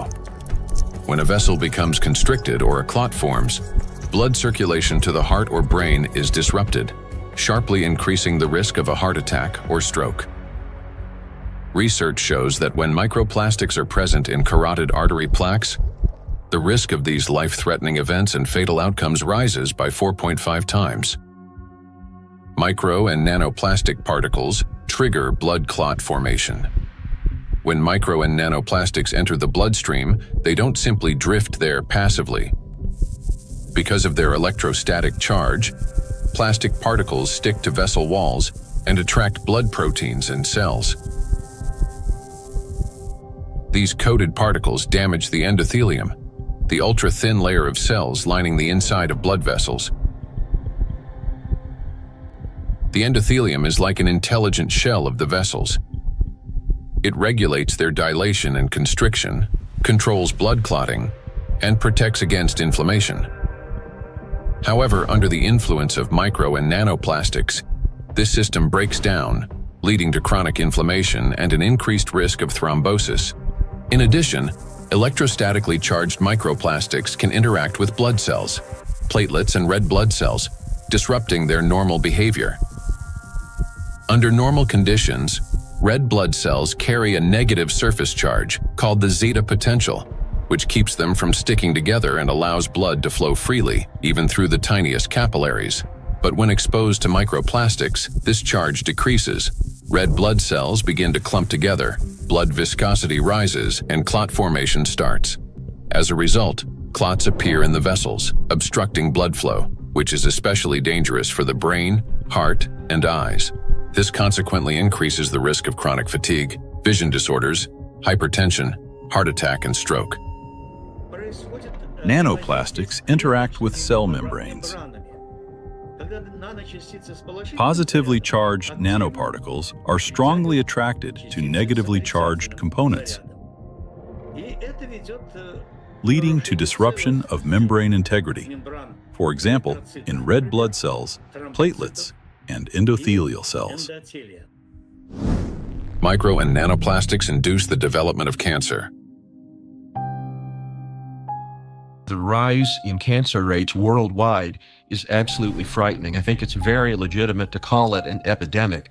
The statistics are sobering. The World Health Organization estimated that in 2020, worldwide there was about 18.1 million new cases of cancer, whereas in 2022, just 2 years later, it's gone from 18.1 million up to nearly 20 million. And in fact, according to the World Health Organization, if this trend continues, by 2050, worldwide there's going to be 33 to 35 million new cases of cancer, truly an epidemic and truly a real major health issue affecting every single person everywhere in the world. So yes, that's a huge problem. For a long time, cancer was considered a disease of old age, the result of accumulated DNA mutations, weakened immunity, and years of exposure to carcinogens. But today, because of nanoplastic exposure, mutations can begin to build up in the body at much earlier stages of life. There's an increased rate of cancer worldwide in children and also in people much younger than I used to see. So what's going on now is that we're having a rise in people getting cancer, children, young adults, and it's probably not due to smoking or alcohol or anything.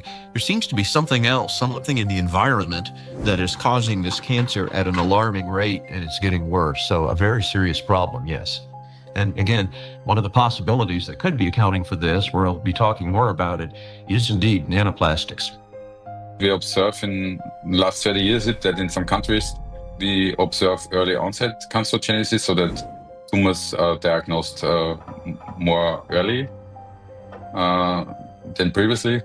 So that was like colorectal cancer observed earlier and diagnosed earlier than 30 years ago in average.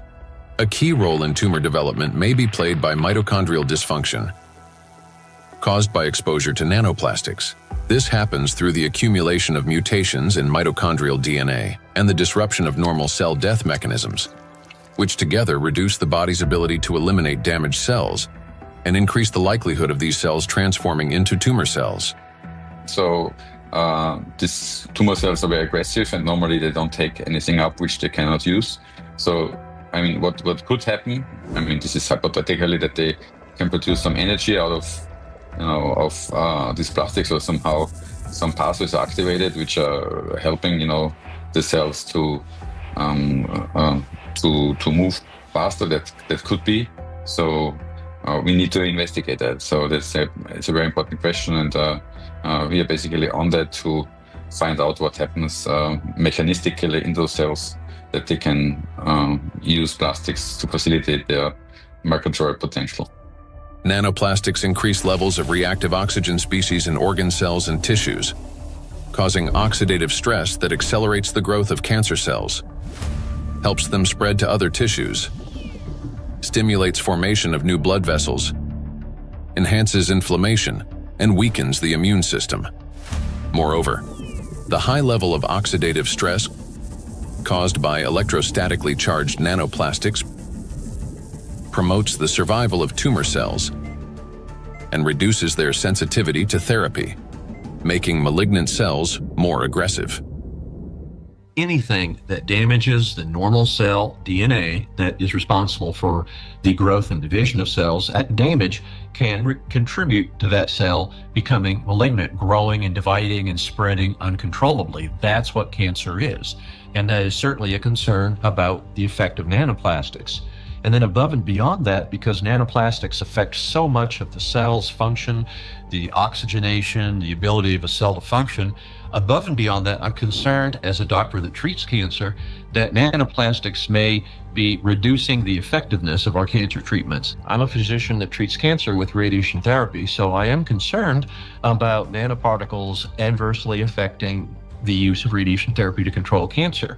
And there's actually been some preclinical research on this that does suggest that the nanoparticles, and certainly contributed to by the typical negative charge that they have, in addition to adversely affecting cells, can actually reduce the effectiveness of radiation therapy. There's certainly a significant theoretical reason to believe that the nanoparticles may reduce the effectiveness of cancer treatments, not only my modality of radiation therapy, but certainly I have the same concern about it reducing the effectiveness of chemotherapy or other systemic treatments or immunotherapy. Research by the Medical University of Vienna has shown that micro and nanoplastic particles remain inside cells far longer than previously believed, as they are passed on to newly formed cells during division. In addition, there are also early indications that these plastic particles may play a role in tumor metastasis. So that's one of the problems, that the tumor grows very quickly and then also disseminates. And what we observed is that these particles are kept by the cells even after cell division, and then they are helping the cells to migrate quicker, so they can move quicker. And that's a property which we also observe in tumor cells when they are in the body, so that they can move to other places and even metastasize. And so we have to assume that also in the body, that these tumor cells can basically use those plastics to proliferate and move around in the body. When I came to this plastic topic, I thought myself, that this is, we introduce here material which is potentially toxic, potentially accumulating over the years, over the decades of the centuries, so maybe for a very long time, affecting our health, but also the evolution. I not only mean the cancer evolution of how cancers originate, but even the evolution of new species and the evolution of the whole ecosystems. Nanoplastics affect every system in the human body. They act as a trigger, setting off a cascade of processes that lead to serious illnesses, all because of their electrical charge. Today, we know that nanoplastics play a significant role in the development of conditions that have become the leading causes of death worldwide.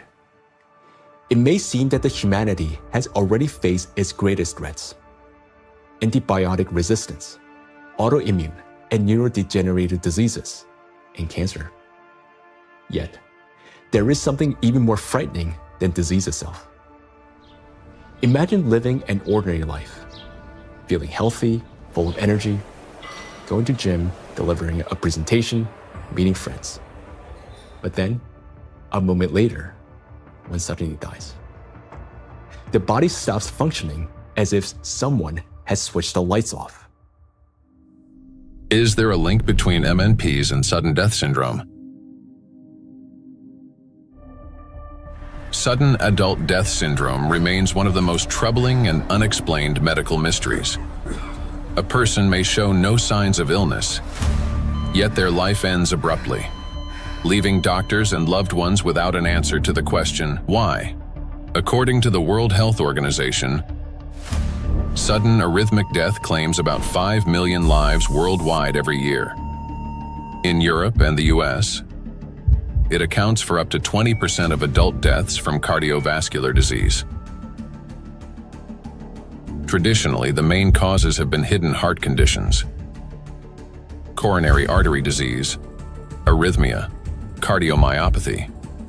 But in recent years, researchers' attention has increasingly been drawn to a new risk factor: exposure to micro and nanoplastics. In order to understand how nanoplastics can trigger processes that can lead to sudden death, let's recall what they can do. As we know, the most destructive property of nanoplastic is the electrostatic charge on its surface, which allows these particles to interfere with the transmission of electrical impulses between cells and distort the signals that coordinate the function of organs and the body as a whole. And because this same electrostatic charge can also disrupt mitochondrial function in every cell, leading to energy deficiency, inflammation, and ultimately cell death, the greatest danger arises in the most energy-consuming organs, the brain and the heart, where such disruptions can trigger sudden death syndrome. Our brain controls breathing and heart function through precise electrical impulses. If nanoplastic blocks or distorts these signals, the heart can cease to beat or breathing can stop. And this breakdown is not sudden. It results from a gradual accumulation of disruptions. That is, the signals from the brain's cardiovascular center become increasingly distorted and unstable, step by step, impairing the transmission of electrical impulses within the heart muscle. While this initially appears as arrhythmias, the heart beating too fast, too slowly, or irregularly, these malfunctions worsens and eventually reach a critical threshold, at which point the rhythm collapses and the heart stops. To those nearby, it may seem instantaneous, but in reality, the failure has been long developing over time. A similar process affects breathing. Signals from the brain's respiratory center, under the influence of nanoplastics' electrostatic charge, become progressively more erratic. After the critical threshold is crossed and the brain's commands can no longer get through, breathing stops entirely. In other words, sudden death is the final outcome of a gradual dysregulation of the heart and breathing, a process that silently progresses until it crosses a point of no return. And while we go about our daily routines making plans for the future, nanoplastics continue to damage our bodies cell by cell, day after day.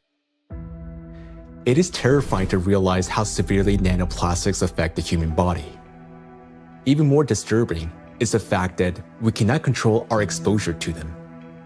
Nanoplastics enter our bodies constantly through the air we breathe, the water we drink, and the food we eat.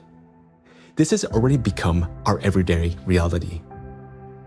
Today, we know that nanoplastics can disrupt the control centers in our brains for breathing and heartbeat, causing arrhythmias, bronchospasm, and pulmonary edema, which can result in sudden death. Yet, what's more alarming is how little we still know. Research on nanoplastics has only just begun, and we're only starting to grasp the true scale of this threat. But make no mistake, everything you have heard so far isn't science fiction. These are actual biological mechanisms triggered by electrostatically charged nanoplastics. They attack every system of our body, contributing to chronic illnesses and even causing a sudden death. But their impact reaches beyond the current generation. These nanoplastics are already affecting our children and even our ability to bring new life into the world. Micro and nanoplastics destroy reproductive health.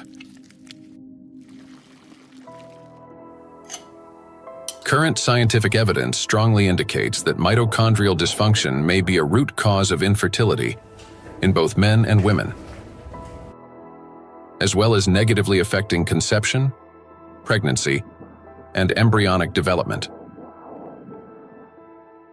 For men, Fertility depends on producing a sufficient number of healthy sperm cells that not only survive, but also possess adequate motility and the necessary energy to reach and fertilize an egg.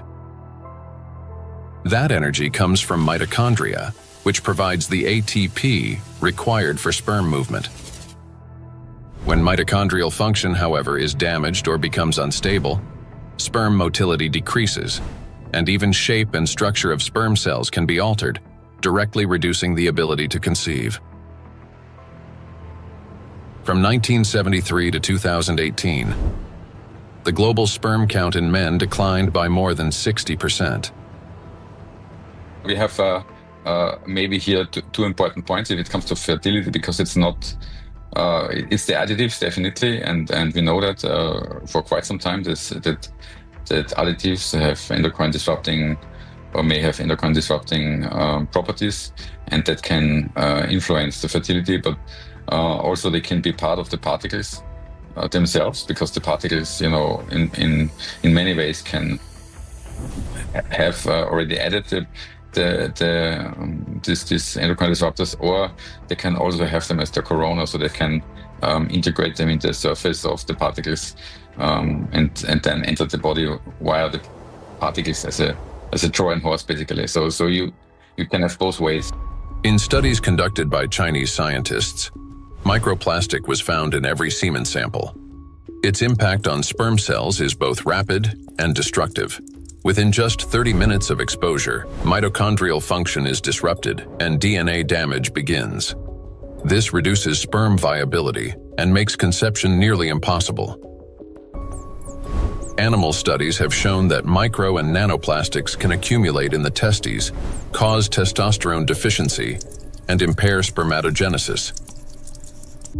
Micro and nanoplastics disrupt erectile function.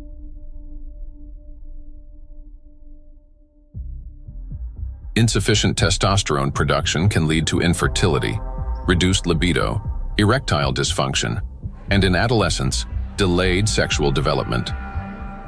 Producing testosterone requires large amounts of energy in the form of ATP.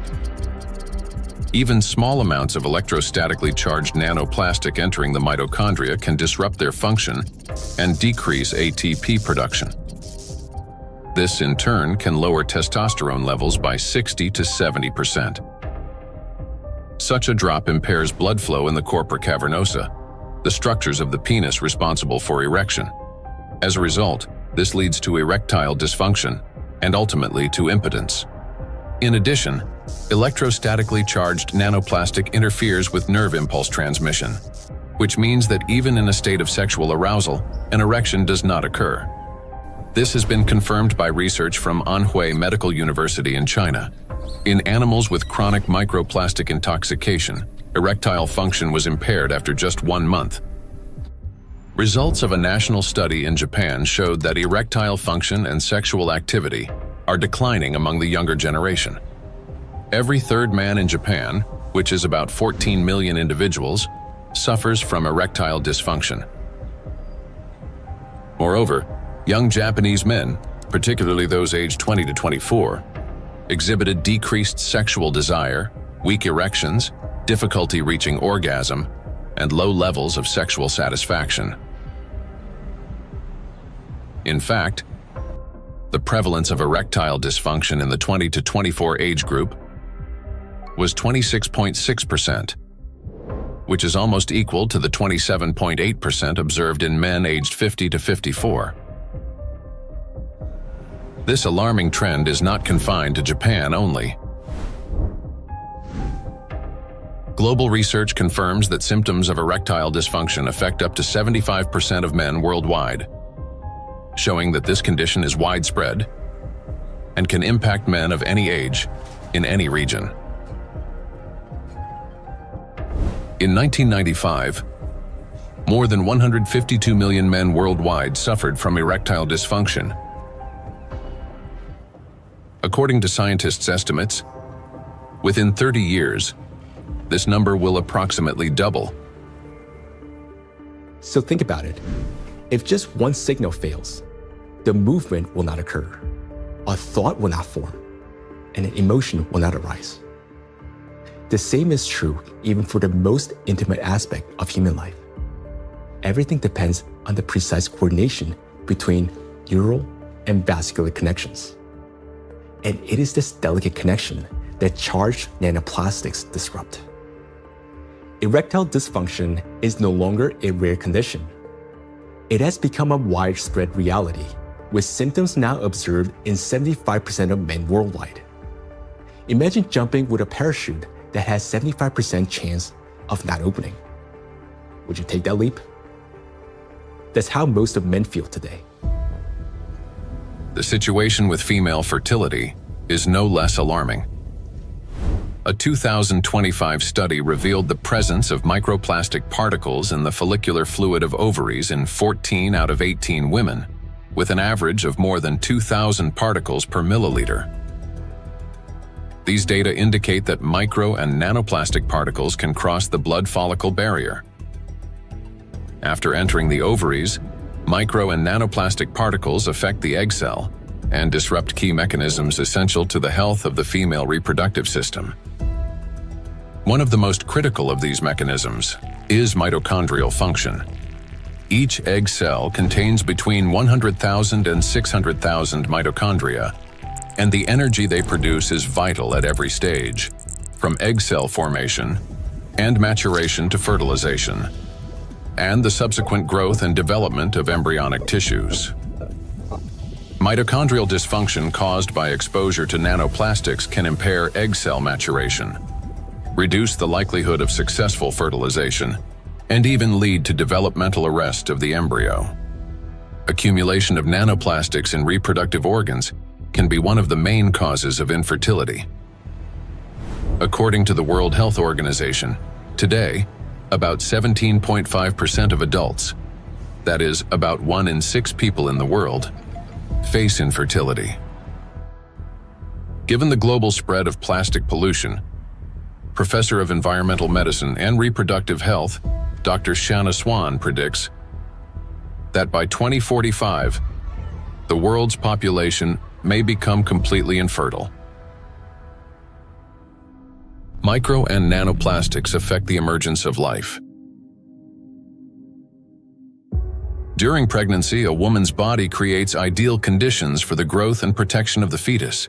However, even the placenta, the body's primary barrier between mother and child, cannot stop plastic nanoparticles from crossing through. A research team led by Antonio Ragusa made a landmark discovery when they detected microplastic particles in the human placenta for the first time. Their findings showed that plastic can penetrate a place where no artificial material had ever been found before, the very environment where new life begins.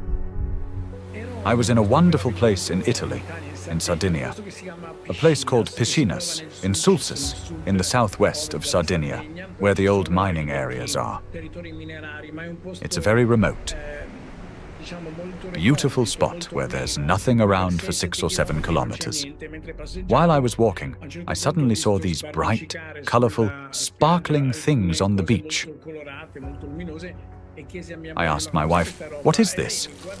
She looked at me a little puzzled and said, "Well, it's plastic." I said, "Plastic? How could plastic get here when there's nothing for 7 or 8 kilometers in any direction?"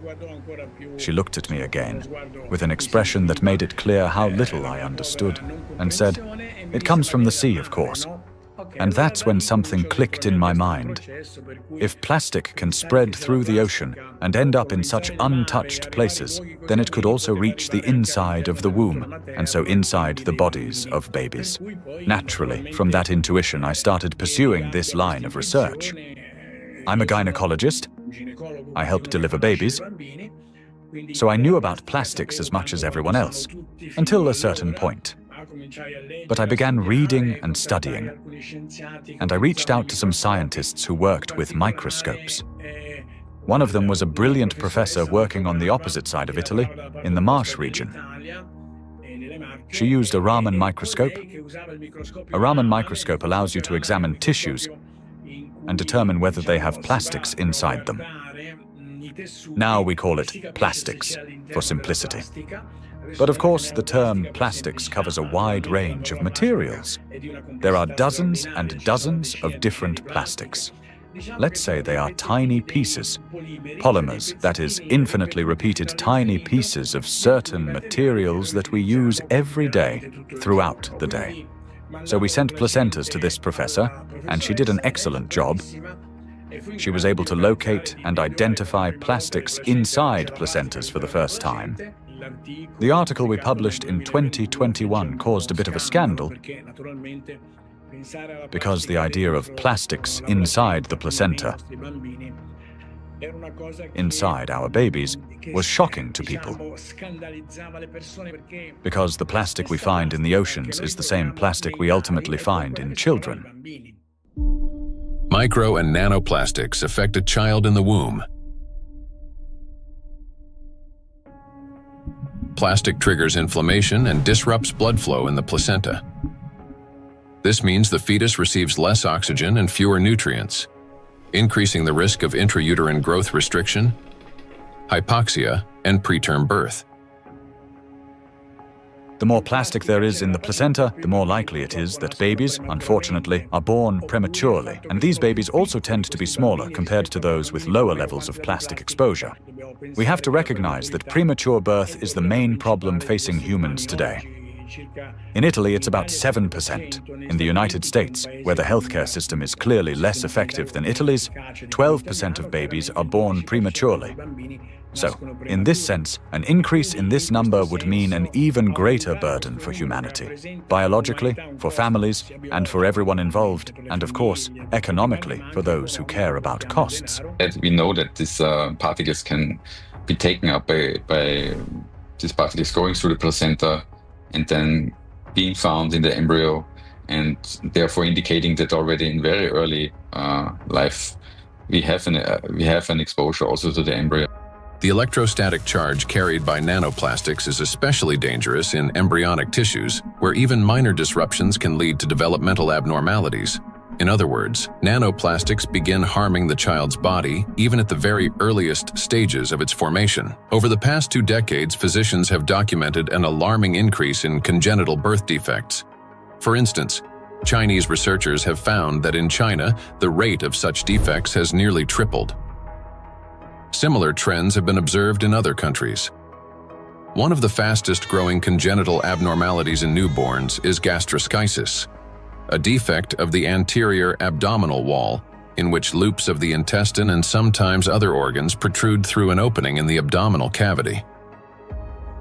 The prevalence of this defect has increased over the past 3 decades. For instance, in the United States between 1995 and 2012, the percentage increase in gastroschisis ranged from 68% to 263%. An increasing number of children are also being born with hypospadias, a condition in which the urethral opening in boys is located in an abnormal position. In the United States, the incidence of hypospadias has risen by approximately 17% over the past 20 years. A recent growing number of cases involving congenital heart defects, Down syndrome, and other developmental anomalies have also been reported. Impact of micro and nanoplastics on children after birth.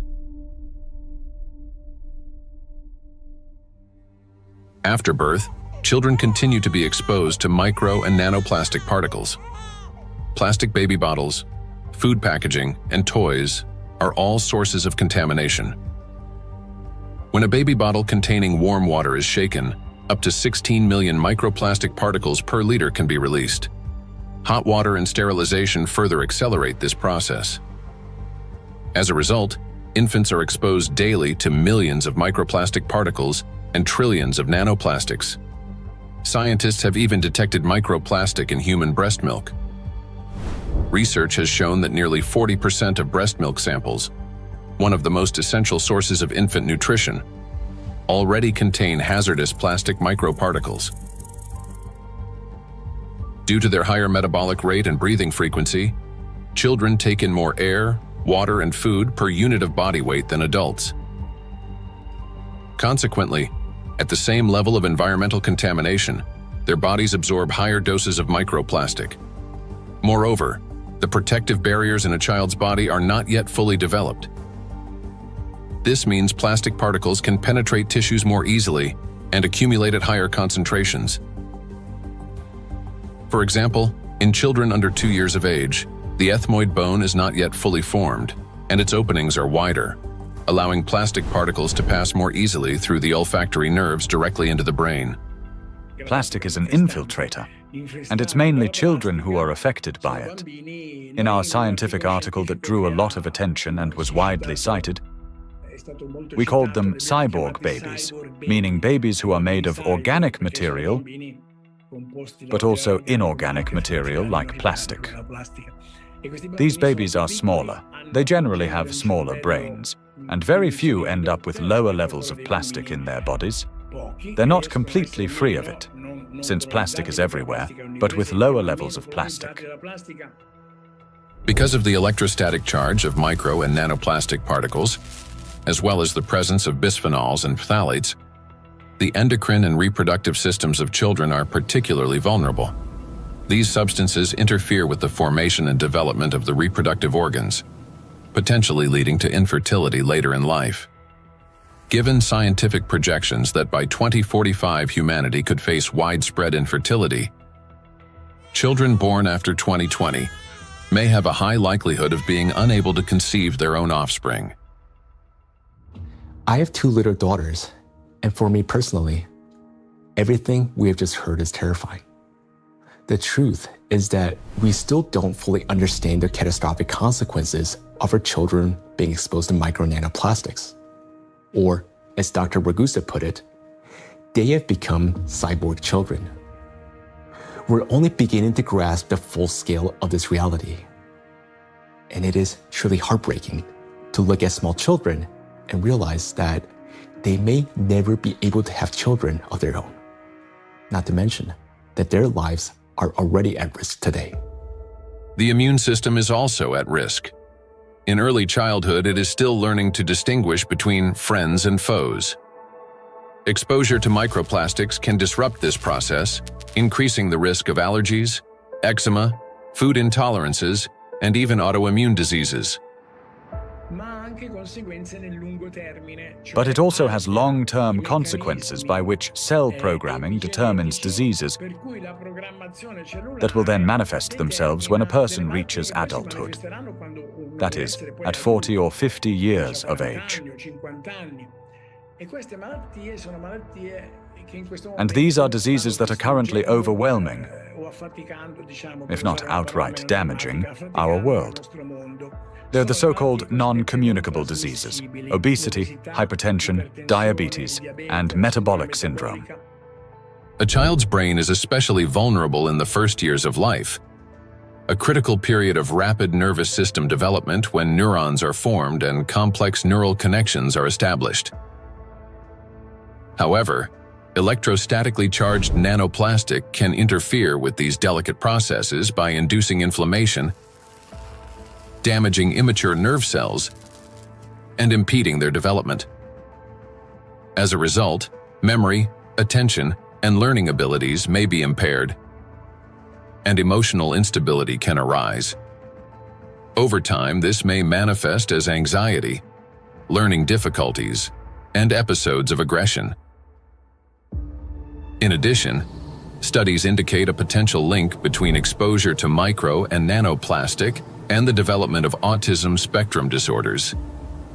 Given the breadth of damage that electrostatically charged micro and nanoplastics can inflict on the human body, the scientific community may need to examine their possible role in the rapid rise of autism more closely. For me as a father, it is heartbreaking to realize how truly defenseless our children are.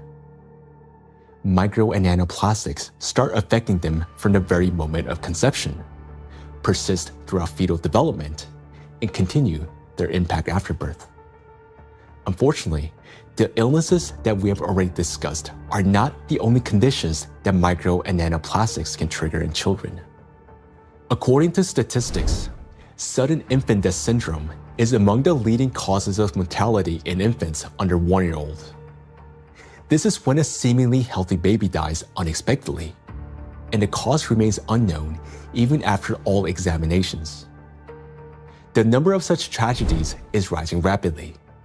In the United States, for example, the number of sudden infant deaths has increased by 12% between 2020 and 2022. It is unbearably tragic when there's no way to protect a child.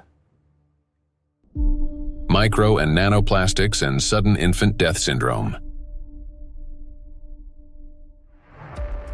Since nanoplastics can cause chronic inflammation in any tissue they penetrate, they can disrupt the formation of neural connections even before birth, including in the regions of the fetal brain that control breathing and heart function. After birth, the damaging influence of electrostatically charged nanoplastics continues. An infant's nervous system is still developing and remains highly unstable. Therefore, even minor disturbances in signal transmission can lead to respiratory or cardiac arrest. These very functions are often impaired in infants who die from sudden infant death syndrome. Moreover, when micro and nanoplastics damage mitochondria, the affected cells begin producing less energy. To compensate for this deficit, they increase the number of copies of mitochondrial DNA and expand their population of mitochondria. Studies have shown that children who died from sudden infant death syndrome had a significantly higher number of mitochondrial DNA copies in their cerebral cortex compared with control groups, suggesting that this number may serve as a biomarker in cases of sudden infant death syndrome. Thus, exposure to micro and nanoplastics may be a key factor in the development of sudden infant death syndrome, as well as in a range of pathologies that contribute to premature infant mortality.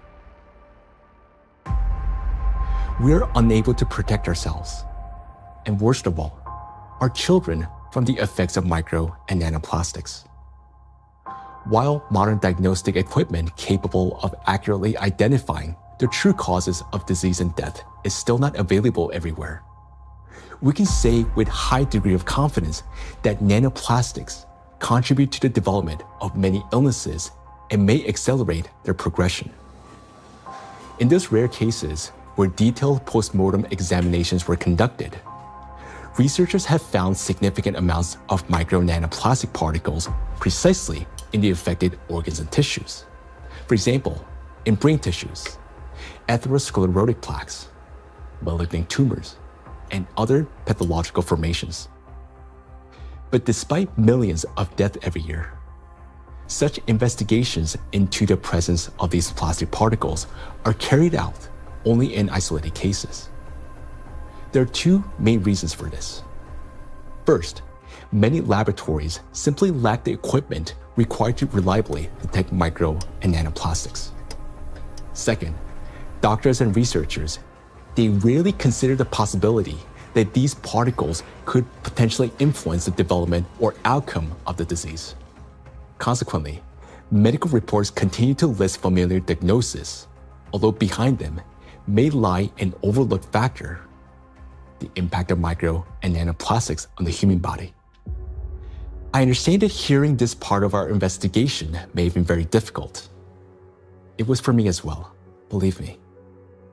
But the impact of micro nanoplastics on all of us is not something we can continue to ignore. This is a crisis already underway, one that remained unnoticed for so long because the threat has been working silently within. Every day, and I'm not talking about every year or every month, but every single day, the amount of micro and nanoplastics around us continues to increase.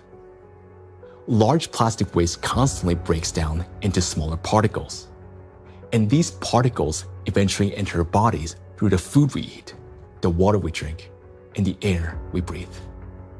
This means that with every meal, every sip of water, and every breath, huge quantities of nanoplastics enter our bodies and begin their destructive work. Their harmful effects on our cells grow in direct proportion to their concentration. And this is a scientific fact. What's even more alarming is that today, there is already so much micro nanoplastics accumulated in the ocean that it will be enough to destroy the entire biosphere, including humans, at least 3 times over. When we hear about threats of such magnitude, our instinct is to run away from them. And I understand that. It may feel like the only logical response is to eliminate plastic from our lives completely, or better yet, to take our family and move to some pristine corner of our planet. But would that really solve the problem? In fact, where could we possibly go to escape micro and nanoplastics? Finding solutions.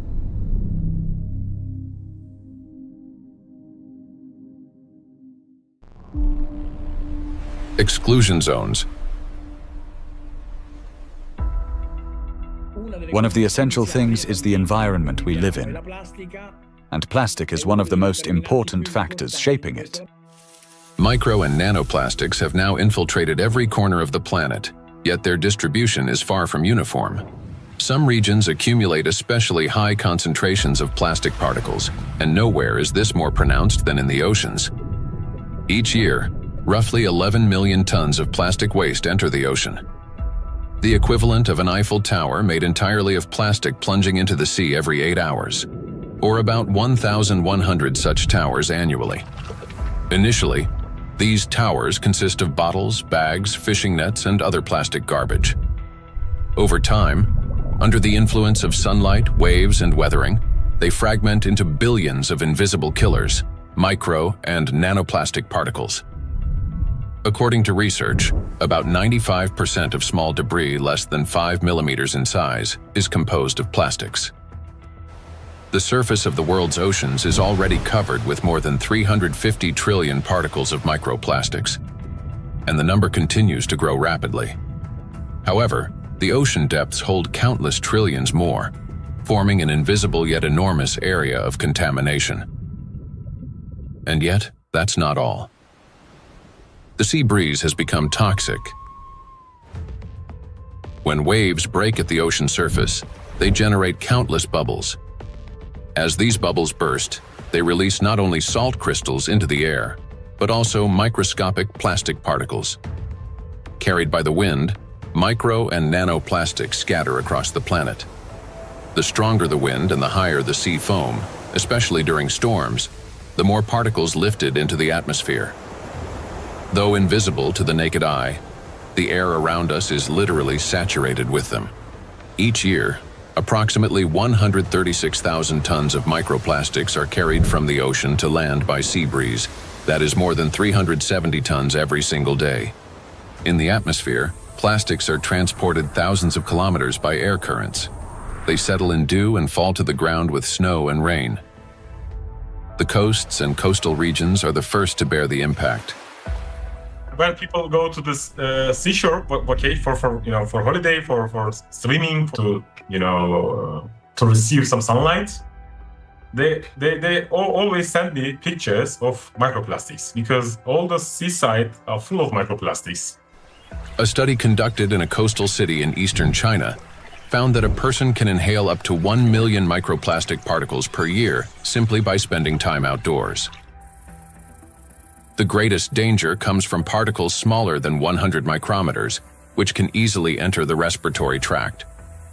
Because most of the coastal countries in the Mediterranean Sea don't have proper waste management system, so they release huge amount of plastic waste into the Mediterranean Sea. This is the first reason. The second reason, we have two rivers in here in this part of the Mediterranean Sea, Seyhan and Ceyhan. These two rivers, in two of the 5 most polluted rivers in the Mediterranean Sea. Recycling actually makes those two rivers most polluted rivers in the Mediterranean Sea. They carry more than 5,000 tons of plastic waste into Mediterranean Sea every year. It's too much. And also, the coastline in the Turkish coast has pollution like 31 kilogram per kilometer per day. Every day, 31 kilogram of plastic waste reach that coast in 1 kilometer coastline. It's too much. Just imagine, one plastic bottle is 10 gram or 15 gram. You can imagine how many plastic bottles strand on those coastlines. Dr. Sarju Ganatra is a cardiac oncologist and director of the Cardiac Oncology Program at Lehe Hospital and Medical Center. He leads research at the intersection of cardiovascular medicine, oncology, and environmental sustainability. According to his study, which was presented to the American Academy of Neurology, living in coastal areas is associated with an increased risk of brain and mobility disability. The reason for this is the high concentration of microplastics in the water, air, and soil of these regions. It's alarming, truly, that what we are seeing, that people living close to the coastal water with high amount of microplastic concentration in the seawater, they have higher prevalence, higher rates of various cardiovascular disease, stroke, diabetes, and other metabolic conditions, as well as cognitive mobility and self-caring disabilities and abilities to live independently essentially are less in that population. Researchers analyzed health data from residents of 218 coastal counties across the United States, comparing CDC reports with levels of environmental microplastic pollution. The findings are striking. Memory and cognitive impairments occurred 9% more often among residents of areas with high concentrations of micro and nanoplastics, compared to those in areas with low concentrations. Motor disorders were 6% more frequent. Difficulties with self-care, such as dressing or maintaining hygiene, were 16% more common. Inability to live independently, including managing finances or shopping, was 8% more frequent. In coastal regions, where the concentration of micro and nanoplastics far exceeds that found in inland, people are already paying the price, not only with their health, but with their lives.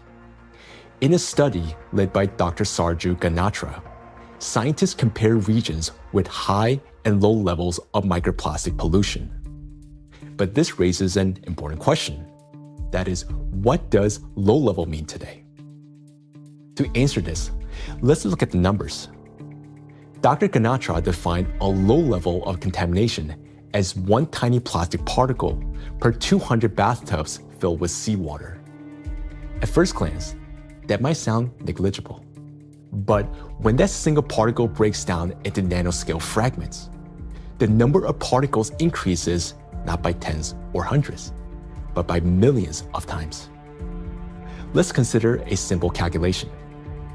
Suppose the volume of one such tiny plastic particle is just 1 cubic millimeter, roughly the size of a grain of sand.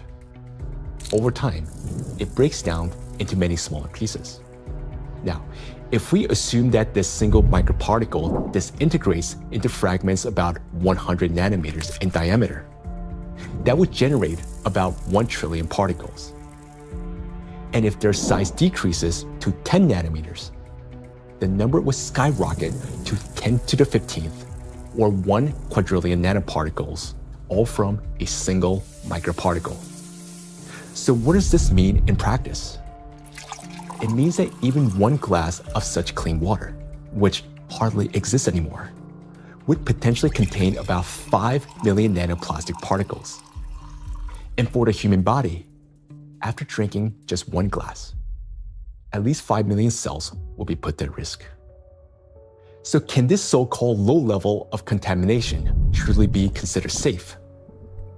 Each of those 5 million particles entering a body can trigger inflammation, cause hypoxia, and disrupt communication between neurons. Note that these effects aren't always immediately noticeable. A mild headache, occasional fatigue, anxiety, or difficulty concentrating.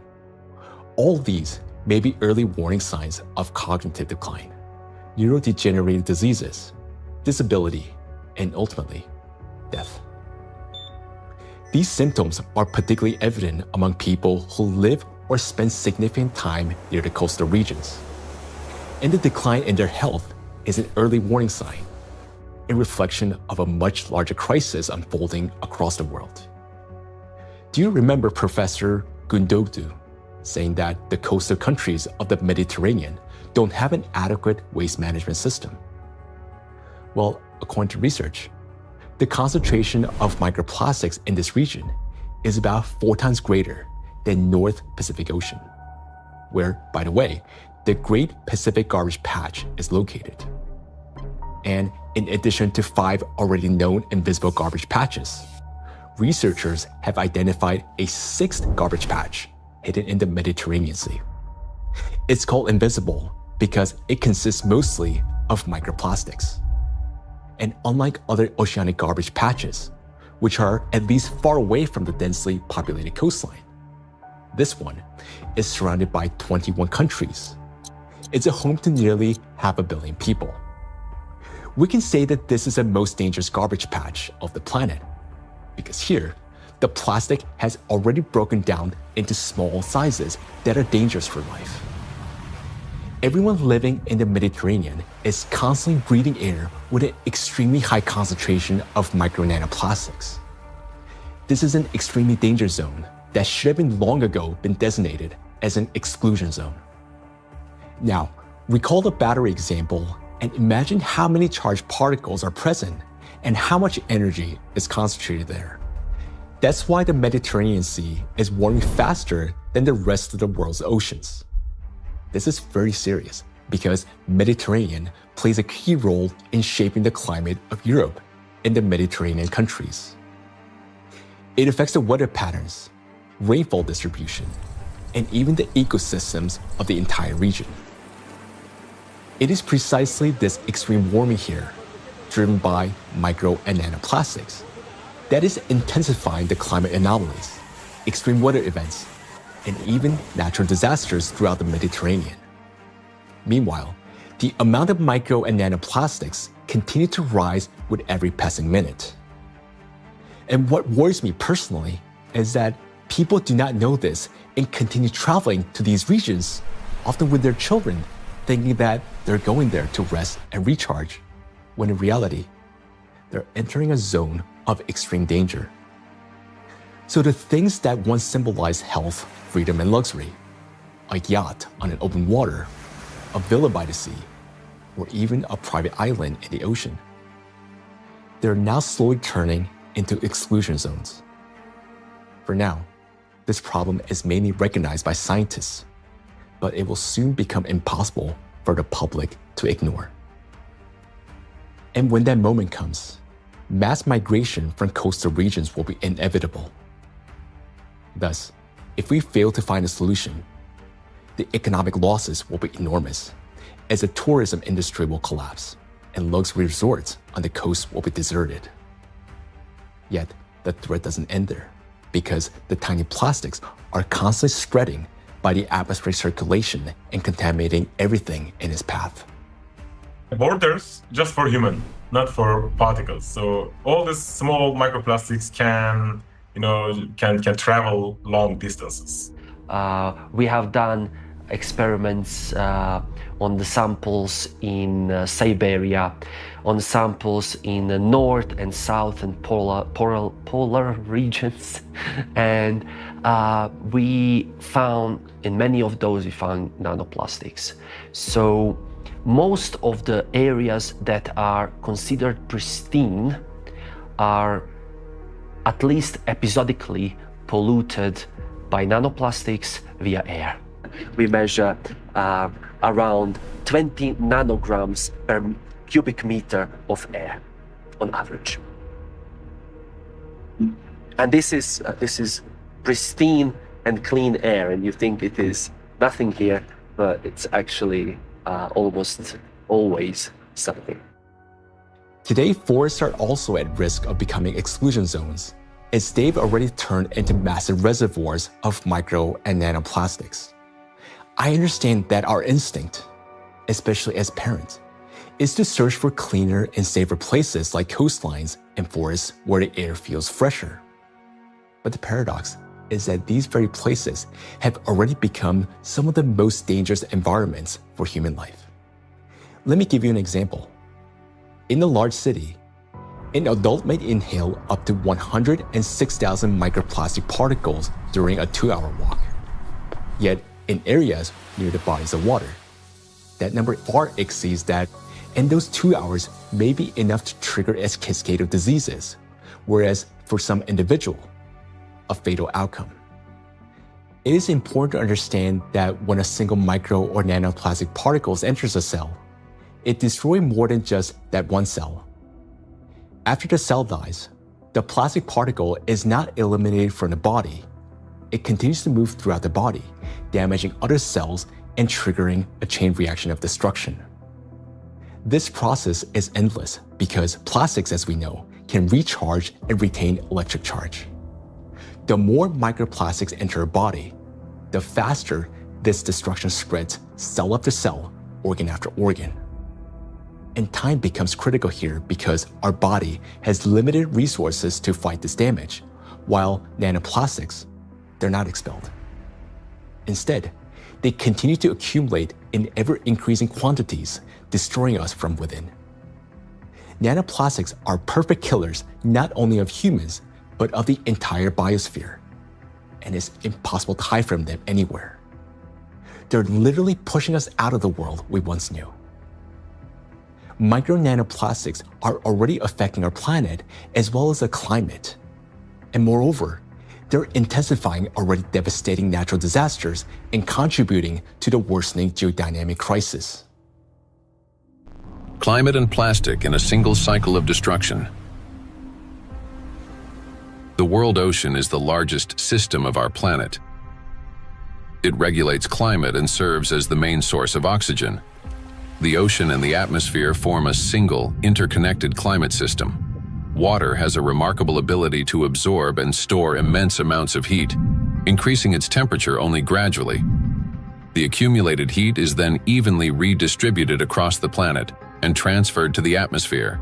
This property of the ocean to efficiently dissipate heat from the Earth's interior protects the planet from extreme temperature swings and helps stabilize the climate.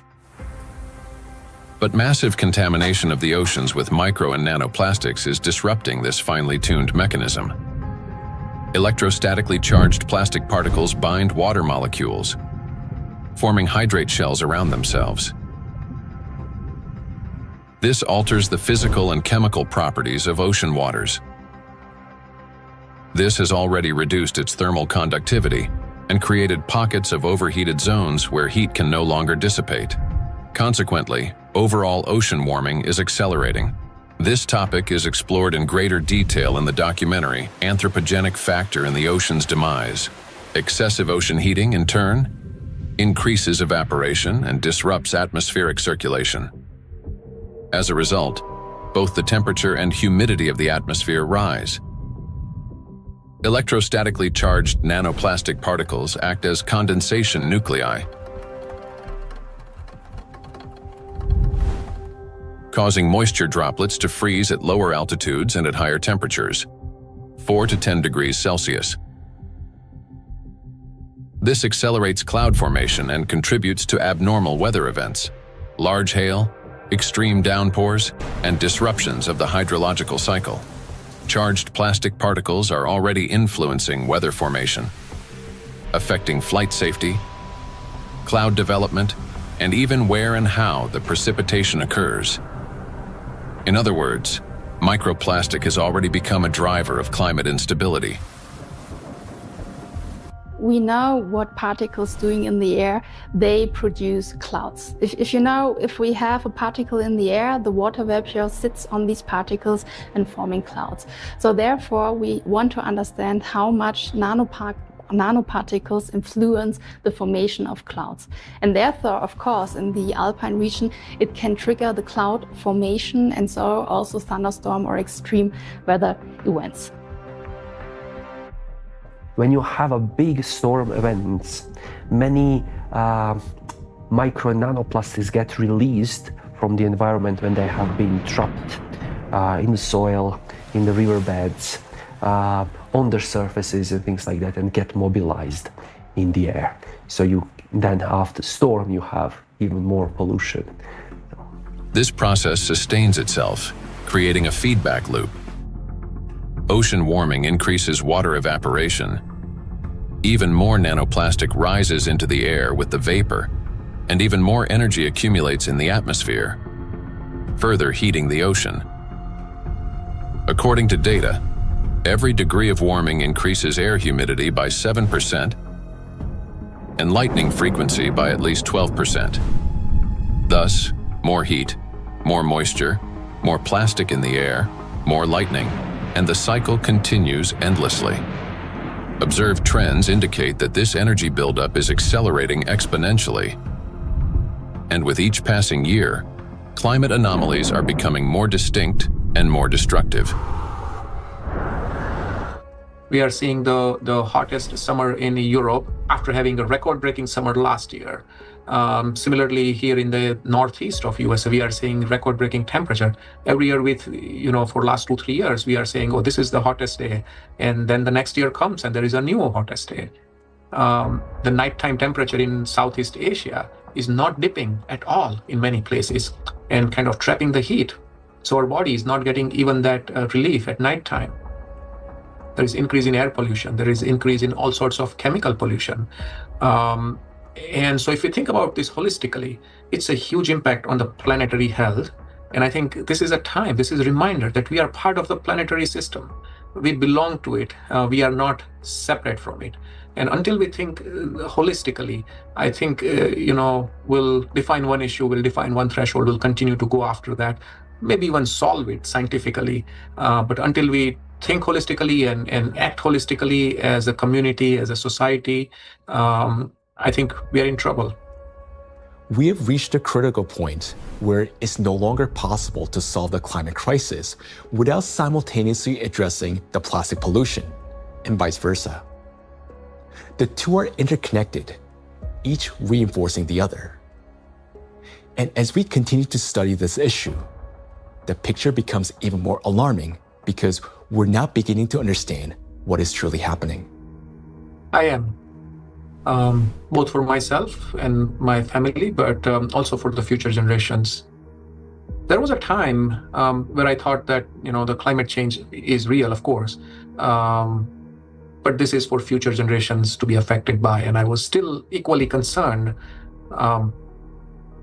But in no time, and I would say in less than 5 to 10 years, we started from that mindset and time frame. Within 5 to 10 years, we started feeling it. Getting impacted by it in our day-to-day life. And so it's more concerning than ever before, and the timeline, which was predicted previously, has shortened exponentially. The impact we are seeing on a global climate, from ambient air to the thinning of the Arctic ice, and it's not linear model, right? I mean, the physics is gonna play out. The thinner the ice, it's gonna take much less amount of time to melt it, even the same volume, in a much shorter period of time. So I think these timelines are really concerning, and I am afraid, yes. Indeed, many signs indicate that our planet's energy balance has been disrupted, and natural processes are intensifying exponentially.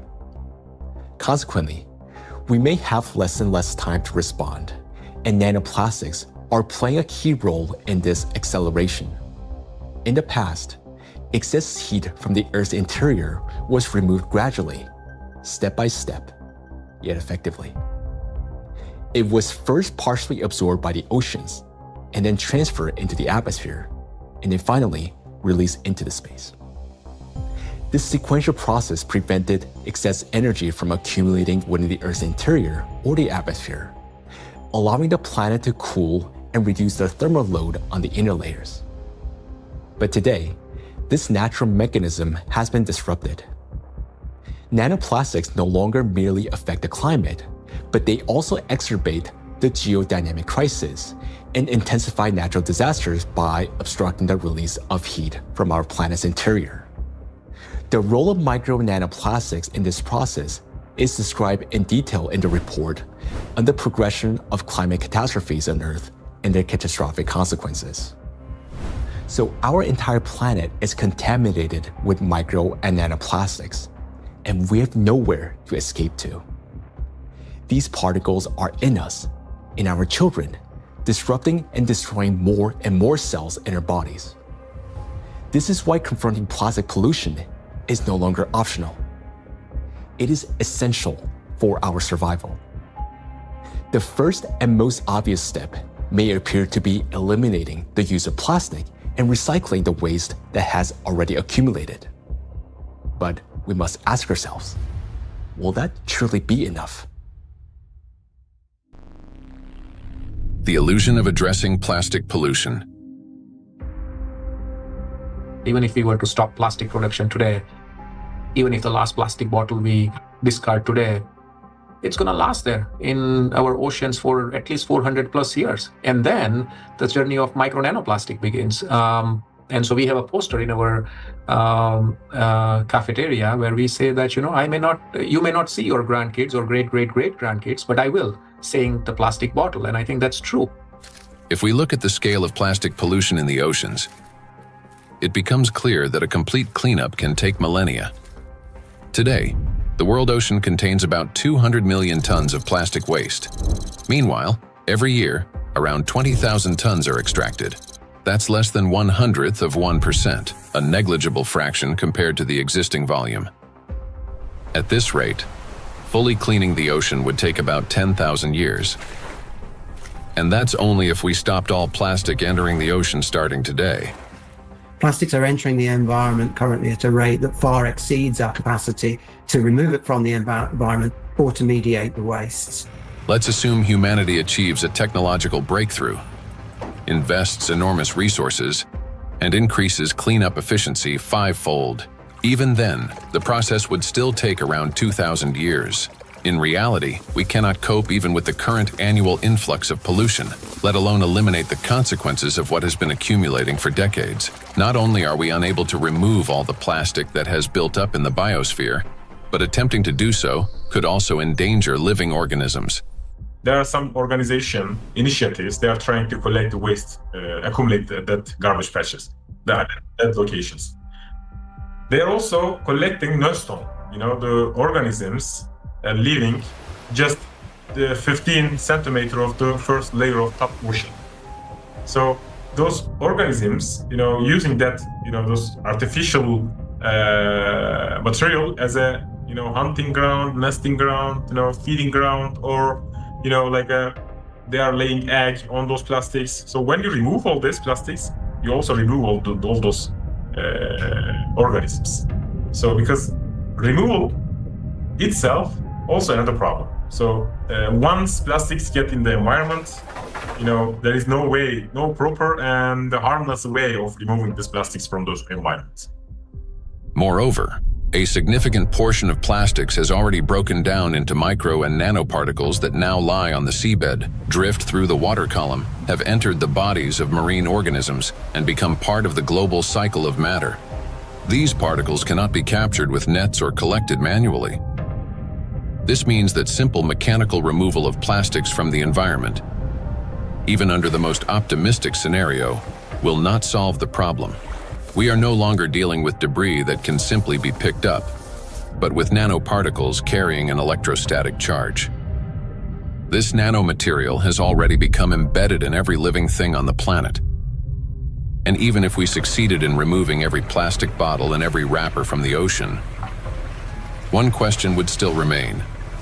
What happens next? We still do not have a safe method for disposing of the mountains of plastic waste we would collect. There's mismanaged waste on land all around the planet in informal dump sites. Some waste has been incinerated, some of it commercially in incinerators that may or may not have appropriate screens and filters to collect associated chemicals that might be released. But of course, a lot is burned in open burning scenarios in countries that are not wealthy enough to own the appropriate waste management facilities to deal with the plastic waste that is exported to them by other nations. And then some of it, of course, will have gone into so-called recognized waste management systems, but which might include burying it beneath the ground in landfill, where, of course, it could return to present problems in the future, or indeed incinerating it in commercial incinerators. But depending on the quality of incinerator, of course, there's concerns about the emissions from those incinerators. Burning plastics, whether in backyard fires or industrial incinerators, does not solve the problem. It merely transforms them into a more dangerous form. When heated or burned, large plastic items break down into micro and nanoplastics that disperse into the air, settle onto surfaces, and enter water and soil with precipitation. The apparent disappearance of plastic in flames is an illusion. Burning simply accelerates the fragmentation of plastic into the tiniest particles many times over, into the very micro and nanoplastics that pose the greatest danger to human health. And it is precisely these electrostatically charged particles that can penetrate deep into the body, including the brain and other cells, where they trigger a wide range of diseases. When you put plastic in a recycling facility, at first they will shred big plastic to generate flakes and small pieces of plastics, and then during that shredding, they also use for washing. They have to wash to remove some unwanted material on plastics. During that washing, material lose many.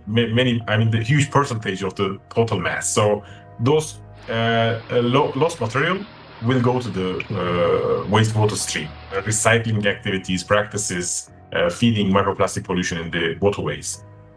A simple and regular recycling facility can generate billions microplastics and then release into the either wastewater stream or waterway. And unfortunately, what I see with some of the things that are claimed to be a solution is that they're not necessarily properly tried or tested before they're put into the market, and there may then be potential for unintended consequences. Pyrolysis. At first glance, it looks like a technological miracle. We take plastic waste, heat it to 800 degrees Celsius without oxygen, and obtain fuel. Instead of piles of garbage, we get gas, liquid, and a small carbon residue. Sounds promising, doesn't it? But this technology has a flip side, an invisible and far more dangerous one. During high-temperature decomposition, plastic does not simply disappear. Pyrolysis is accompanied by emissions of dioxins and furans, some of the most toxic substances on the planet. They are carcinogenic, disrupt the endocrine system, and can accumulate in human tissues. They are hazardous even at low concentrations. Even if you manage to obtain 600 liters of liquid fuel from 1 ton of plastics, the price of such fuel is a threat to human health and life. By relying on such disposal methods, we're only accelerating the transformation of plastics into an invisible, yet far more dangerous form. Let me remind you that the amount of micro and nanoplastics present in the ocean alone is already more than enough to destroy our entire biospheres, including the humankind 3 times over. Meanwhile, microplastics continue to disintegrate, generating vast amounts of nanoplastics. Recall Dr. Kenner's example. A single microplastic particle can fragment into billions of nanoparticles. And with countless microplastics already present everywhere, constantly breaking down into even smaller fragments, this process is driving the destruction of humanity and of everything around us. Today, many people have started turning this crisis into a business, inventing all sorts of methods that supposedly remove microplastic from the body. And people are willing to pay large sums for these treatments. But the real question is, do they actually work? False hope. Today, in healthcare and even in some scientific circles, there's growing discussion about alleged methods to cleanse the human body of microplastics.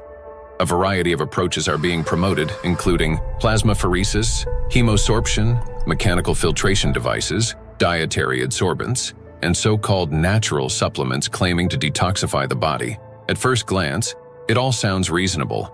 If there's something toxic in the body, it should be removed. But the truth is that these methods don't actually solve the problem. I don't think any scientifically proven techniques exist to filter out the micro nanoplastic from the blood. It gets deposited in the organs themselves, which is not really something you can filter out by sending the blood to some filtration machine. Nanoplastics have already penetrated inside human cells. They are not just circulating in the bloodstream like an unwelcome guest you can simply escort out. They have become part of the body's internal environment. Yes, we can cleanse the blood with sorbents or filter plasma. But how effective can such procedures truly be? We started this plastic production and the usage of these materials, which have a lot of, positive effects. That we in the hospital, I just, when I look around in my, daily work environment, I guess that 80% of everything I touch in the hospital is of plastic, starting with my gloves. And probably 80-90% of the machine itself is made of the plastic. And that's a very important point for healthcare. What's more, the very solutions used for blood purification procedures also contain plastics. When you get sick, you are going to a hospital, you probably will go to the hospital for treatment, and then they will give you some solutions, some infusions, like they will put something inside your vein, and then they transfer some liquids from plastic package to your blood system. So those intravenous solutions has at least 62 microplastic particles per liter. So this is direct transfer exposure microplastic to human system, blood system. So we end up with a paradox. We are using plastics to try to eliminate the consequences of plastics. Such procedures may indeed reduce the overall toxic load, but they don't address the core issue. They don't extract plastic from cells, don't neutralize its electrostatic charge, don't restore disrupted signaling pathways, and don't protect the brain, immune system, or mitochondria. An individual has every right to try such methods. It is their personal choice, but it's important not to harbor illusions. Those procedures will not restore lost health. Moreover, plastic isn't just a material used for packaging and household goods. It is the backbone of modern industry, healthcare, transportation, electronics, construction, and even space technology. It's the second most common material on Earth after concrete, so it's extremely widespread. I think going forward, it's going to be really important that we retain the important uses of plastic, because plastics are not here the enemy. It's not a treaty about not producing plastics. It's a treaty about ending plastic pollution, not ending the production of plastics. And plastics have the potential to bring clear societal benefit. That is why the main goal today isn't to stop plastic production, but to find ways to reduce the impact of micro and nanoplastics on human health and the environment.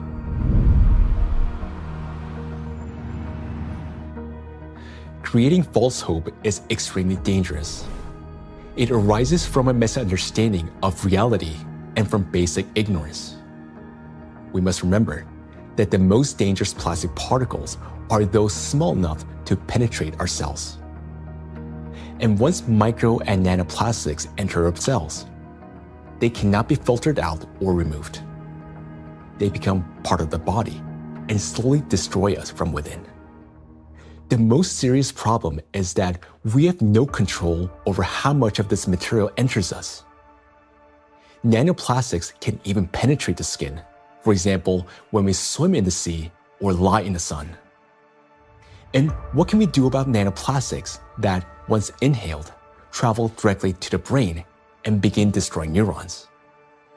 Nanoplastics are among the most dangerous substances for the biosphere and for all life, including humanity. Yet, abandoning plastics altogether will be senseless because doing so would cause enormous global losses. Synthetic polymers, including plastics, form the backbone of countless modern industries, from medicine and nanotechnology to flexible electronics, neuromorphic hardware for AI, aerospace structures, automotive manufacturing, and construction. Their versatility, ease of shaping and processing, compatibility with other nanomaterials, and scalability have made them the foundation of our modern progress. The solution, therefore, is not to eliminate plastics, but to ensure that they no longer threaten life, And the real path forward begins with understanding precisely what makes nanoplastics so dangerous.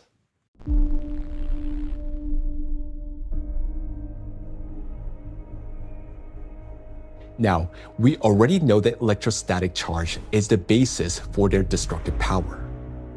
It is this charge that allows plastic particles to cling to membranes, cross biological barriers, including the brain, bind to proteins, and interfere with genetic processes. The charge transforms plastic from something inert into a tiny, yet powerful destructive force within the biosphere and humankind. Understanding this, the scientific group of ALLATRA was the first to propose a strategic direction, that is, to deprive nanoplastics of their ability to accumulate and retain electric charge. Note that countless nanoparticles exist around us, yet most do not penetrate or destroy our cells. Only plastics do because of their electret-like behavior. Thus, if we can eliminate this property, then we can turn micro-nanoplastics into inert and harmless particles that no longer pose danger to us or to the biosphere. Now, how did the scientific group of ALLATRA come to understand this and become the first to propose a solution? The answer goes back many years and to the work of Dr. Igor Danilov, a vertebrologist and researcher who spent many years studying spinal diseases. Over 20 years ago, he was actively engaged in scientific research focused on investigating degenerative processes in intervertebral discs. His work included a comprehensive experimental and clinical study to understand morphological and biochemical changes occurring in the nucleus pulposus, intercellular substance, and cartilaginous tissue of intervertebral discs. While studying cellular processes, Dr. Danilov focused on immune regulation and pathological reactions that could trigger cell degeneration. He noted that mitochondrial dysfunction was one of the main drivers of these changes, and this insight became the starting point for investigating what might be disrupting cellular function. Dr. Danilov frequently visited specialized laboratories, and in the course of detailed analyses, he found foreign particles inside the cells, which he later identified as plastic. This discovery became a key moment in his research, as he began to analyze possible mechanisms by which plastics affect cells. Through his investigations, Igor Danilov determined that the negative impact of tiny plastic particles on cells stems precisely due to the damage they cause to mitochondria. This conclusion was based on observations that cells containing these tiny plastic particles showed clear signs of mitochondrial dysfunction, which in turn exacerbated degenerative processes. Here, Igor Danilov suggested that the ability of plastic particles to penetrate cells may be due to their electret-like behavior. That is, the ability to accumulate and retain electrostatic charge, which allows them to form a biological shell around themselves. This property enables the plastic particles to enter cells easily, avoid detection by the immune system, cross protective biological barriers, including the blood-brain barrier, disrupt normal cell function, and provoke degeneration and cell death. On this basis, Igor Danilov proposed that to neutralize these tiny plastic particles, we must deprive them of their ability to accumulate and retain charge. He shared his findings and projections about the harmful effects of tiny plastic particles with his colleagues from various medical fields, including surgeons, oncologists, cytologists, pathologists, and geneticists, as well as with biologists and chemists.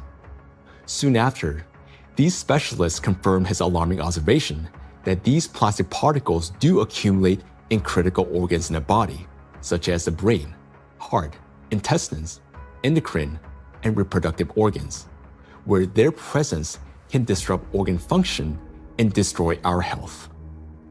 Igor Danilov's predictions were deeply concerning, especially in light of global trends, the rising production of plastics and the growing accumulation of plastic waste in oceans and ecosystems. Thus, More than 20 years ago, the scientific group of ALLATRA realized that micro and nanoplastics pose a serious threat not only to humans, but the entire biosphere. And each year, the number of these particles continues to grow, worsening the situation amid accelerating climate and geodynamic changes on the planet. The implications are far-reaching. If we can eliminate the charge from micro nanoplastics, we will not only eliminate their destructive impact on human health, but also remove the excess energy accumulating in the biosphere, the energy that currently fuels the geodynamic crisis and intensifies natural disasters. Thus, plastic would no longer act as a destabilizing factor, and many planetary threats could be mitigated at once if we can find a way to deprive nanoplastic of their ability to accumulate and retain charge. The question is, how can we achieve this? Well, let's be honest. This task is extremely difficult. It will not be enough to simply figure out how to neutralize the electrolyte behavior of these tiny plastics in a test tube. We must learn how to achieve this for every micro and nanoplastic particles already present in the biosphere, including those inside the human body, and do so without harming people or nature. Given the unprecedented scale of this challenge, solving it will require collaboration among experts across many disciplines: biophysics, nanotechnology, molecular toxicology, material science, and medicine. Plastic pollution is not a narrow environmental issue. It's a systemic global challenge that affects health, safety, natural resources, the stability of our civilization, and life itself. 20 years ago, the scientific group of ALLATRA already recognized the danger of micro and nanoplastics and identified the underlying principle of how they could be neutralized. But to this day, we haven't found a way to achieve it. That is why ALLATRA calls for unification of the world's scientific potential, a message that is unfortunately often misunderstood. Uniting scientists doesn't mean locking them all in one giant laboratory until they find a solution. Rather, it means fostering open international collaboration where experts from different fields freely share knowledge and work together toward a common goal. It's about aligning research methods, promoting open data exchange, developing compatible monitoring tools, and making coordinated policy decisions. The scientific community has already proven that such collaboration is possible when humanity unites around a common goal. Consider the Human Genome Project. Hundreds of institutions across dozens of countries, operating under unified data standards, achieved a breakthrough that transformed the course of science and medicine. In the same way, addressing the plastic crisis will require global cooperation, a collective effort to protect both ourselves and our planet. The ALLATRA International Public Movement actively supports the initiative of Pope Francis, Laudato Si', which seeks to raise the awareness of the importance of protecting our common home, the planet Earth. It is very important to emphasize that Laudato Si' is far more than just a call to care for nature.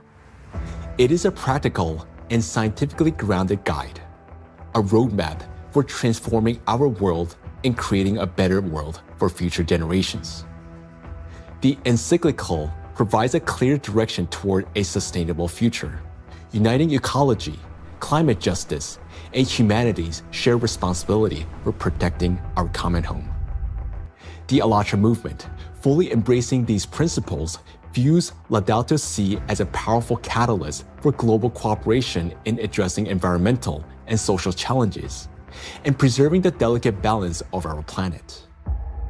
Cardinal Peter Turkson, the Chancellor of the Pontifical Academy of Sciences, is widely recognized for his dedicated work in ecology and social justice. Thanks to his educational efforts and tireless advocacy, the encyclical is widely disseminated worldwide as a practical guide for safeguarding our planet. It is a great honor for us to introduce Cardinal Peter Turkson, who will speak about the efforts being made to promote the encyclical Laudato Si and to put its principles into practice. So, question is, how can we get Laudato Si to be widely read? Of course, it's a book that is there. I have presented it at the United Nations. I presented it at UNESCO in Paris. I presented it at Davos World Economic Forum. So I've talked about Laudato Si in several environments. I've also had a chance to present it even in university groups. Ohio State was the first group that wanted to hear about Laudato Si. And since then, I've been in Dayton, I've been in San Diego. And therefore, to get Laudato Si well known, we decided to create what we call Laudato Si Action Platform, which identified, in fact, 7 actors of Laudato Si.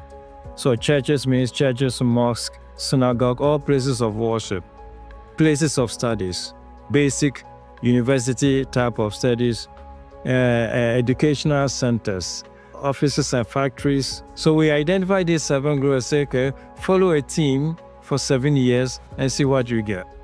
Okay, all of that was to popularize the content of the encyclical Laudato Si and to encourage and enable people to put it into action or practice. So it's not just something written, but something that is actionable. And 10 years now, okay, this is 2025.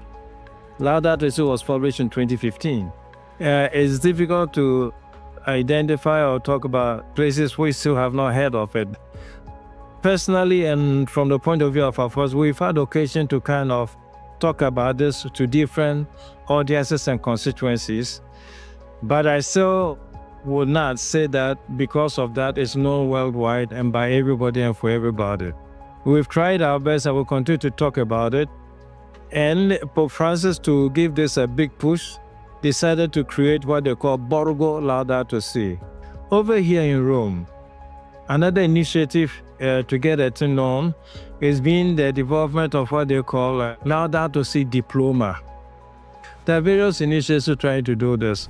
And the moment we get this established in universities, it attracts a lot of young people. And so, it becomes an occasion to spread knowledge of Laudato Si words. For its scientific and social contribution to the protection of our planet, ALLATRA received the blessing of His Holiness, Pope Francis. This spiritual encouragement to continue working toward the preservation of our planet greatly inspired the participants of ALLATRA and motivate them to pursue a deeper research into the problem of nanoplastics, a growing threat to all humanity and its future. This effort resulted in the publication of the scientific report, Nanoplastic in the Biosphere, from Molecular Impact to Planetary Crisis. And this was presented for the first time in May 2025 at the International Conference of the Centesimus Annus Pro Pontifex Foundation in the Vatican by the President of ALLATRA, Marina Ovtsinova. This documentary is based in part on that scientific report. Such fundamental study into the threat of nanoplastics became possible through the international cooperation between the scientific group of ALLATRA and the Bolivian Catholic University, San Pablo. We are a research team from the Bolivian Catholic University, San Pablo in Cochabamba.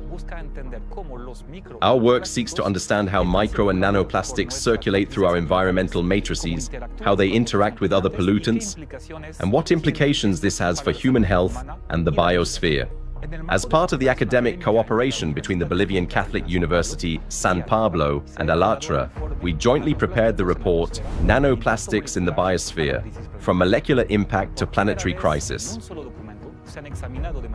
For the first time, a single document brings together comprehensive data on how micro and nanoplastics spread through the biosphere, enter food chains, and harm human health and ecosystems. The report is the result of an extensive interdisciplinary analysis that encompasses ecological, climatic, medical, physical, and chemical aspects of the harmful impact that micro and nanoplastics exert on the biosphere and human health. The global threats facing humanity require united international action. And today, we have a clear direction. Thanks to the scientific group of ALLATRA, we not only recognize a problem, but understand its underlying physical nature, the electric charge that gives nanoplastics their destructive power. By addressing this cause, that is, by removing that charge and disarming the killer, we can give the biosphere and ourselves a chance to prevail. So we must use the time we still have. And this is not an exaggeration.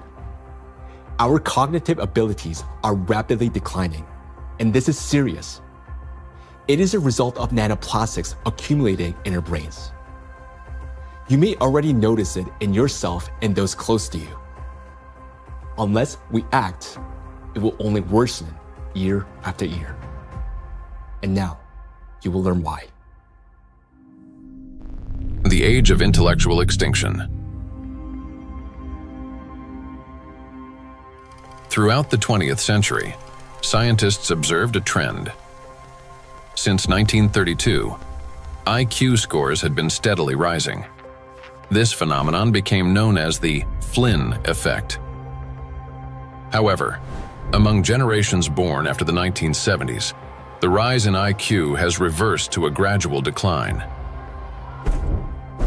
Mandatory IQ tests for military personnel in various countries show a decline in scores since the mid-1990s. According to another study conducted between 2006 and 2018 at Northwestern University, Americans showed a decline in IQ across 3 out of 4 cognitive areas. This decline in average IQ has been termed the reverse Flynn effect. In 2025, the scores of U.S. high school students on major math and reading tests dropped to the lowest levels ever recorded. Their average math score was the worst since the current version of the test was introduced in 2005, while reading scores were the lowest since testing began in 1992. Similar trends have been observed in other countries. The steady decline in IQ continues to this day. Intelligence scores are no longer rising. They're slowly, but surely falling. But what lies behind this troubling trend? One important correlation stands out. The decline in average IQ coincides with the exponential rise in plastic production and pollution. Take a look at the graphs. The more plastic, and therefore the more micro and nanoplastics in the environment, the lower the IQ. This shows a clear link between increasing the amount of plastics and declining cognitive abilities. And that is deeply alarming. This isn't just a statistical correlation. As plastic production has skyrocketed, our daily exposure to micro and nanoplastics has risen with it. Charged plastic particles can easily pass through biological barriers, including the blood-brain barrier. Once inside the brain, nanoplastic particles accumulate not only in neurons, but also in glial cells, the very cells that nourish and protect neurons and help form neural connections. There are many more glial cells in the brain than neurons themselves. Electrostatically charged nanoplastic disrupts the function of glial cells, triggering inflammation and chronic stress, setting off a continuous cycle of destruction inside the brain itself. For the brain, chronic stress and inflammation are like a computer running on a critically low battery. When the battery is nearly drained but dozens of programs are still running, the system automatically switches to power-saving mode, shutting down energy-intensive applications to avoid overheating or freezing. Our brain works in a similar way. When stress and inflammation reach a critical point, the brain, like a computer, will eventually shut down its most energy-demanding regions to survive and conserve energy. The first to go offline is the prefrontal cortex, the youngest and most complex part of the brain. It's considered the control center, responsible for such essential functions as intelligence, behavioral regulation, and the ability to think logically, consistently, and rationally by comparing facts and drawing conclusions. The most dangerous part is that the shutdown of the prefrontal cortex happens silently, without our awareness, and we won't even realize it. The brain will switch to its basic survival programs. The ancient rapid response system, the limbic system, takes over. Its key structures, the amygdala and hypothalamus, trigger the fight, flight, or freeze reaction, fast, impulsive, and without time for reflection. These systems will still stay active for a while because the brain identifies them as critical for survival. As a result, rational decision-making gives way to panic. Creativity and intelligence are replaced by degradation and dullness. Empathy fades, replaced by indifference or aggression. Electrostatically charged plastic particles that enter the brain interact with neuronal membranes, activating microglia, and continuously fueling oxidative stress and chronic inflammation. Prolonged stress literally reshapes the brain. In the prefrontal cortex, the center of analysis and control, neural connections weaken and disintegrate. Similar changes occur in the hippocampus, the region responsible for memory and learning. Neural connections fade away, and the hippocampus deteriorates. In the amygdala, the centers of fear and anxiety, the opposite happens. Connections strengthen, anxiety and aggression intensify, and panic attacks may develop. The brain reorganizes itself. Instead of thinking and analyzing, it starts operating on instincts. In doing so, it loses the ability to recognize real danger and respond appropriately. This isn't a temporary reaction. It's a fundamental restructuring of the brain. The capacity for learning, cooperation, and rational decision-making declines. This may help explain global trends we see today in society. A decline in average intelligence, a rise in anxiety and depression, an increase in aggression, impulsivity, and issues in social relationships. As the amount of plastic in the environment continues to grow, the reverse Flynn effect will only become more pronounced. People won't just become less intelligent, they won't even realize it. They'll become captives of a reality distorted by their own brains. As a result, humanity will lose the ability to perceive the world, events, and even obvious threats adequately. They'll no longer be able to connect facts logically, and therefore will lose the ability to make sound decisions. That will mark the end of human thinking. Our cognitive decline is already underway. This is not a prediction, but reality. Plastics are making us less intelligent and less capable of responding to crises. They're damaging the regions of the brain that are responsible for memory, attention, problem-solving, and creativity. The very abilities we urgently need to achieve scientific breakthroughs and to find a way to neutralize the threat posed by micro and nanoplastics. And we have very little time left to make the right decisions.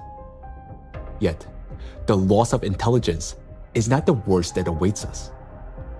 Prolonged exposure to micro nanoplastics and their accumulation in the brain that leads to gradual failure of even our most basic survival functions. In other words, we risk losing not only our ability to think, but our very ability to live. And if that sounds like an exaggeration, consider the bees.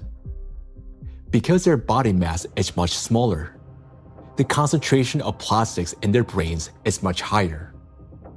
They already live in the world that we are now rapidly entering. Microplastic can enter a bee's body through its thin cuticle, or along with food, and within just 72 hours, it reaches the brain.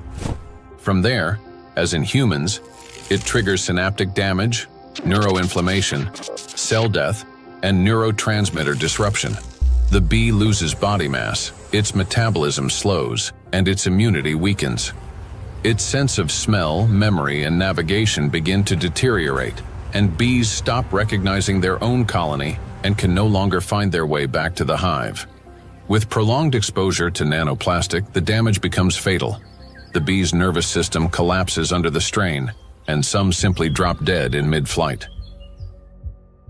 Look at this photo. You can see the brain of a bee that has been penetrated by nanoplastics. This amount of nanoplastics was enough to cause serious cognitive impairment in the bee. What is a critical point beyond which, like the bee, we stop recognizing the world around us and die on our way home? If nothing changes, this is a future that awaits us. It's also important to acknowledge that there is no safe level of these chemicals in the body. So while the manifestation may take time at a lower doses, it is not immune, that at lower dose it's safe to have that. And why is it important? I think it's important for so many reasons, because as soon as we define the threshold, various special interest groups would argue to keep micro nanoplastic concentration below that level, whether it's in soil or in water or whatever that is. And what does that mean? Is that we are allowed to have some degree of micro nanoplastic in our sources, air, soil, water, and so forth. But it's a cumulative impact, we have to remember. It's not a particular threshold at any given point in time in the source of whatever we are consuming, but it's a cumulative impact in our brain. And we don't know that, honestly, because it's the factor of time there is going to be different for bee than for a young child who doesn't have a fully developed brain versus an adult brain. Let us recall that a single nanoplastic particle in the human body is not equivalent to one dead cell.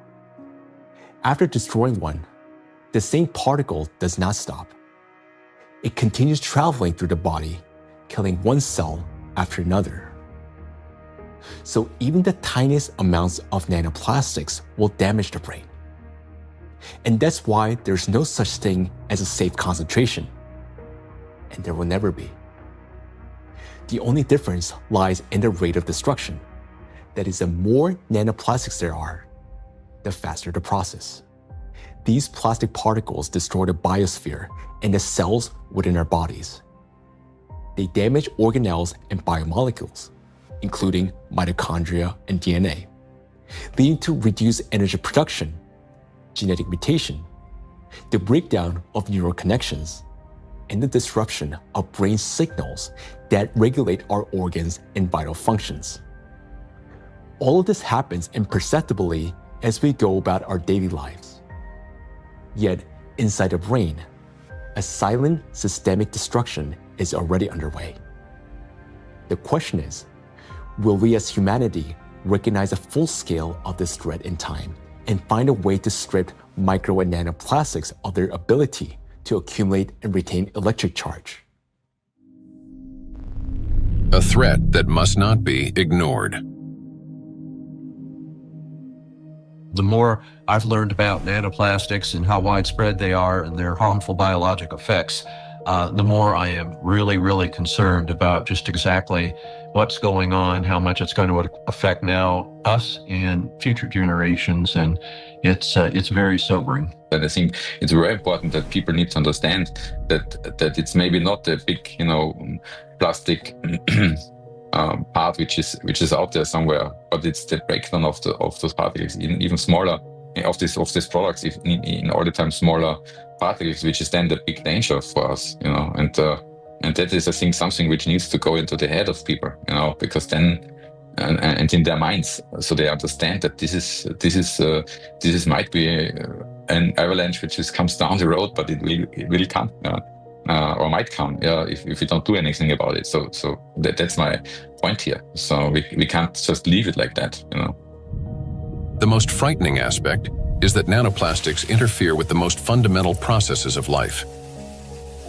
Their electrostatic charge breaks bonds, distorts bioelectric signals, and destroys the harmony that exists between cells and entire organisms. It also disrupts the impulse of life, the signal that links a bee to a flower, a tree to the forest, a neuron to the brain. It silences rhythms that have resonated in unison for centuries. This is a threat that cannot wait. It must be confronted now. It is a matter of survival.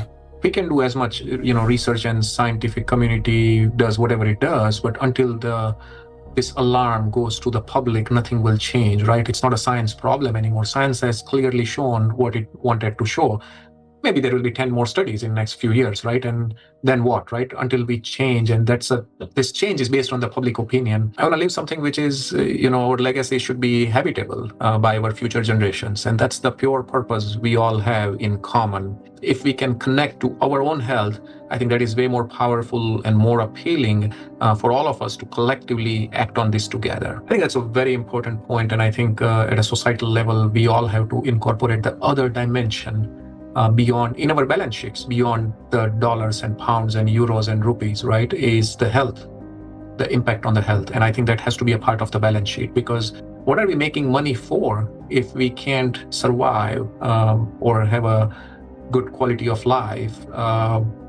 Then everything else is worthless for us and for the future generations. I think maybe a reason why I do that, to just show by example that we need to do that. It's my big, hope that I can contribute to a solution, and also to people thinking about it, talking about it, and acting accordingly to make this world a better place, and not just always a worse place for the future, especially for the next generations and for my son and for families, and of course all over the world to take care. And I'm trying to contribute the awareness of people, to explain, to show them the risks, and to make them understand the problem, the real extent of problem, to put them into action. So I just want to say one last word, that we only have one planet, and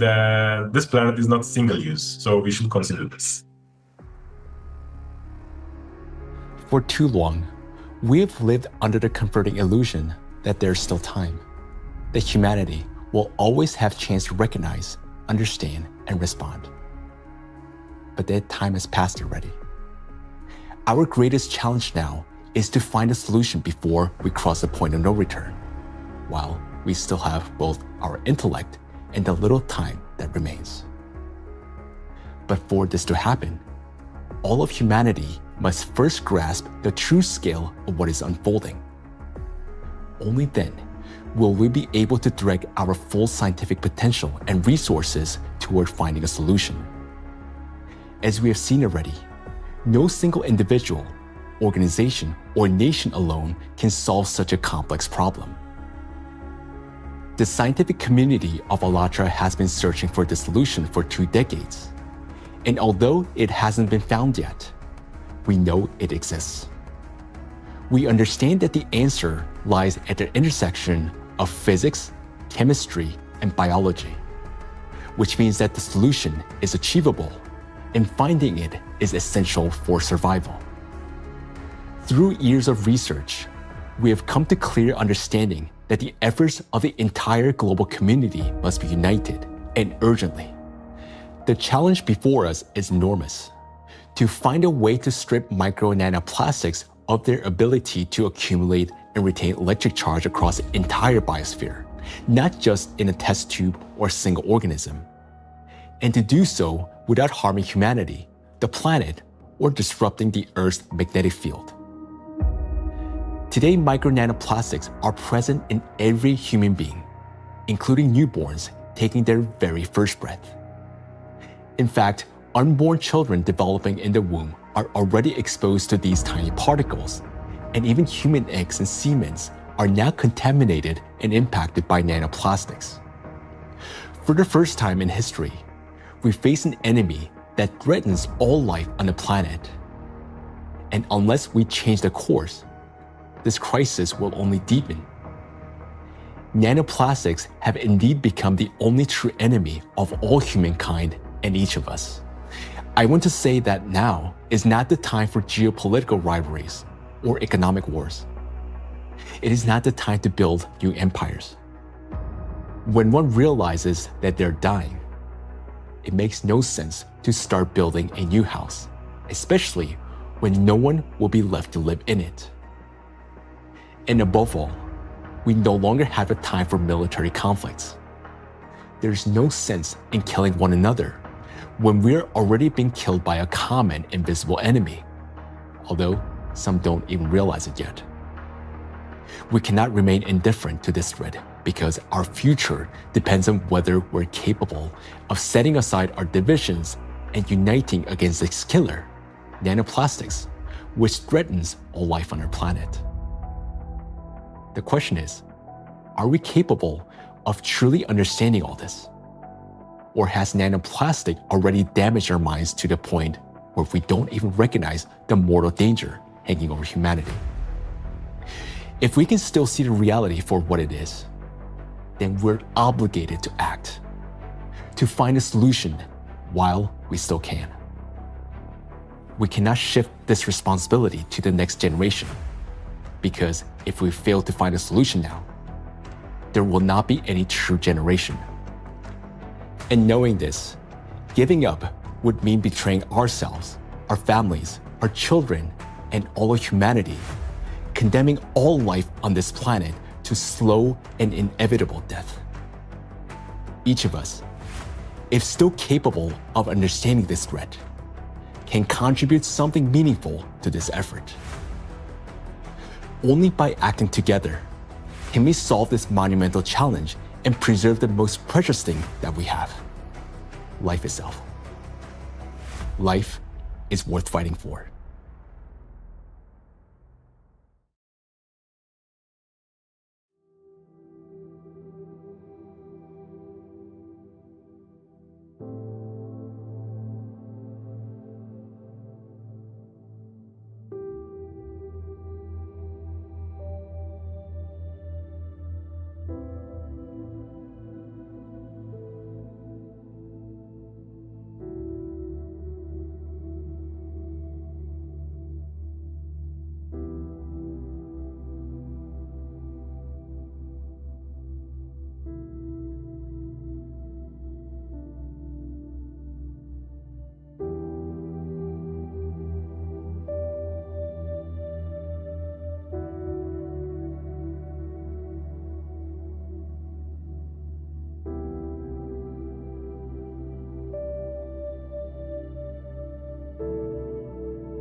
ALLATRA Global Research Center presents. We are seeing people being diagnosed earlier compared to 50 years ago. We are seeing people being diagnosed with more aggressive disease of various kinds. And we are seeing people having worse outcome compared to what they used to. And this is despite of all the advancement we have been able to make in the medical science in general. Do we expect the rise in neurodegenerative diseases, disabilities, and so forth? I think we are already seeing that rise. The rise in cancer rates worldwide is absolutely frightening. I think it's very legitimate to call it an epidemic. There's an increased rate of cancer worldwide in children and also in people much younger than I used to see. So what's going on now is that we're having a rise in people getting cancer, children, young adults, and it's probably not due to smoking or alcohol or anything. There seems to be something else, something in the environment that is causing this cancer at an alarming rate, and it's getting worse. So a very serious problem.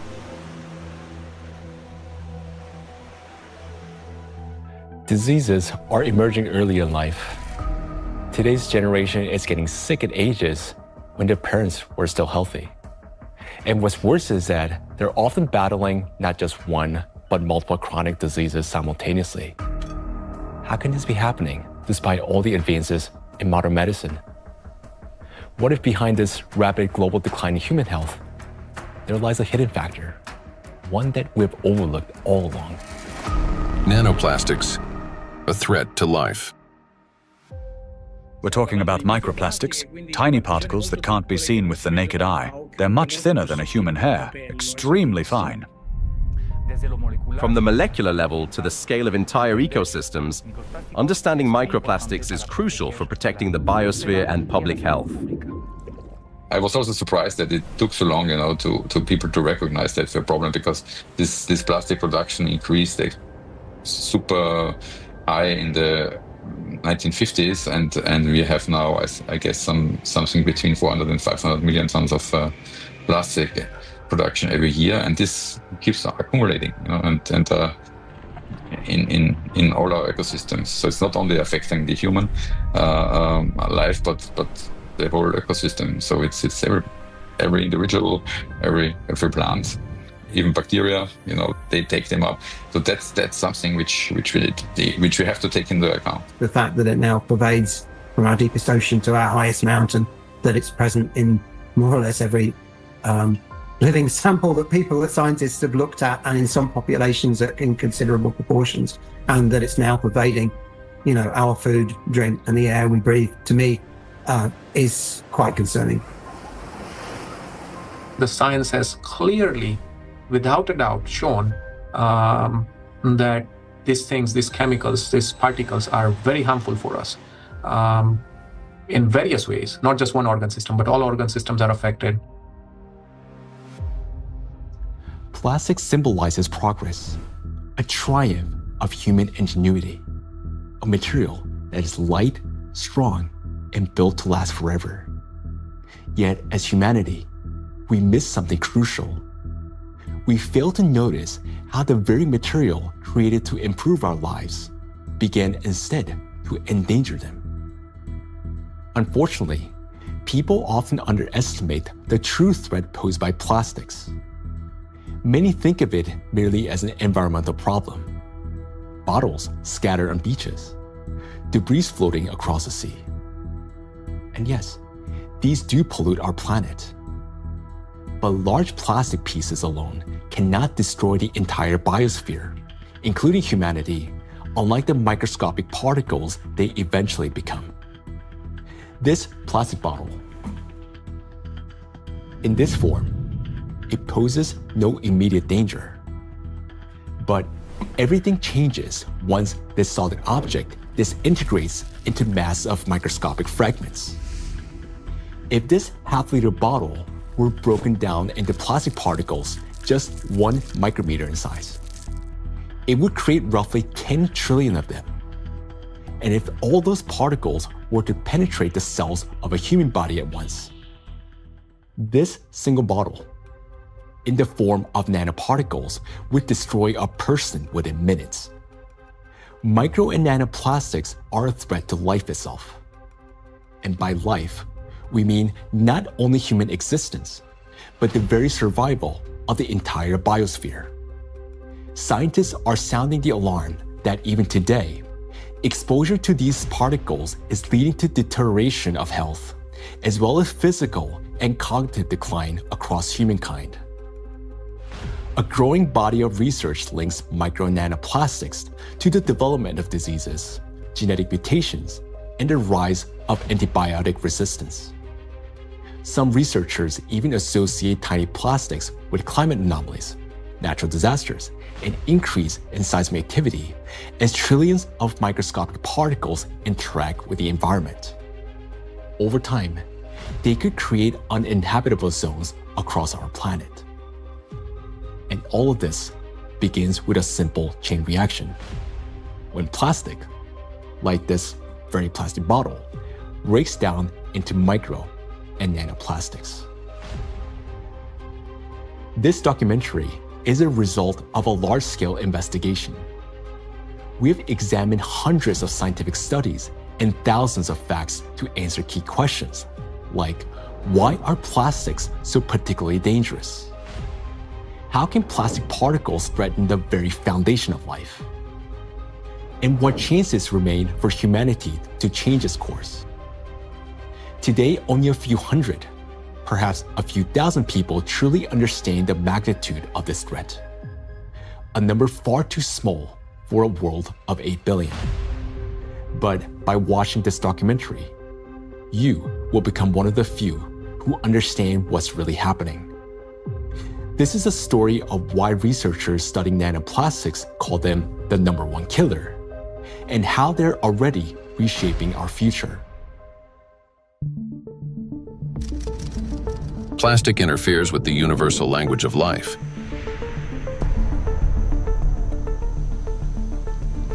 We are living in an era when life on Earth is disappearing faster than ever since the age of the dinosaurs. Currently, the extinction rate of species is 1,000 times higher than the natural extinction rates, making our time one of the most devastating periods in all of history in terms of biodiversity loss. The sixth mass extinction is already underway. The modern world is plunging into a biological collapse, like the ones in the past that wiped out up to 90% of all living creatures on the planet. While past global catastrophes were driven by volcanic eruptions or meteor impacts, today a new factor has joined these forces of nature. An invisible enemy created by humans, capable of destroying all life. Plastics are everywhere.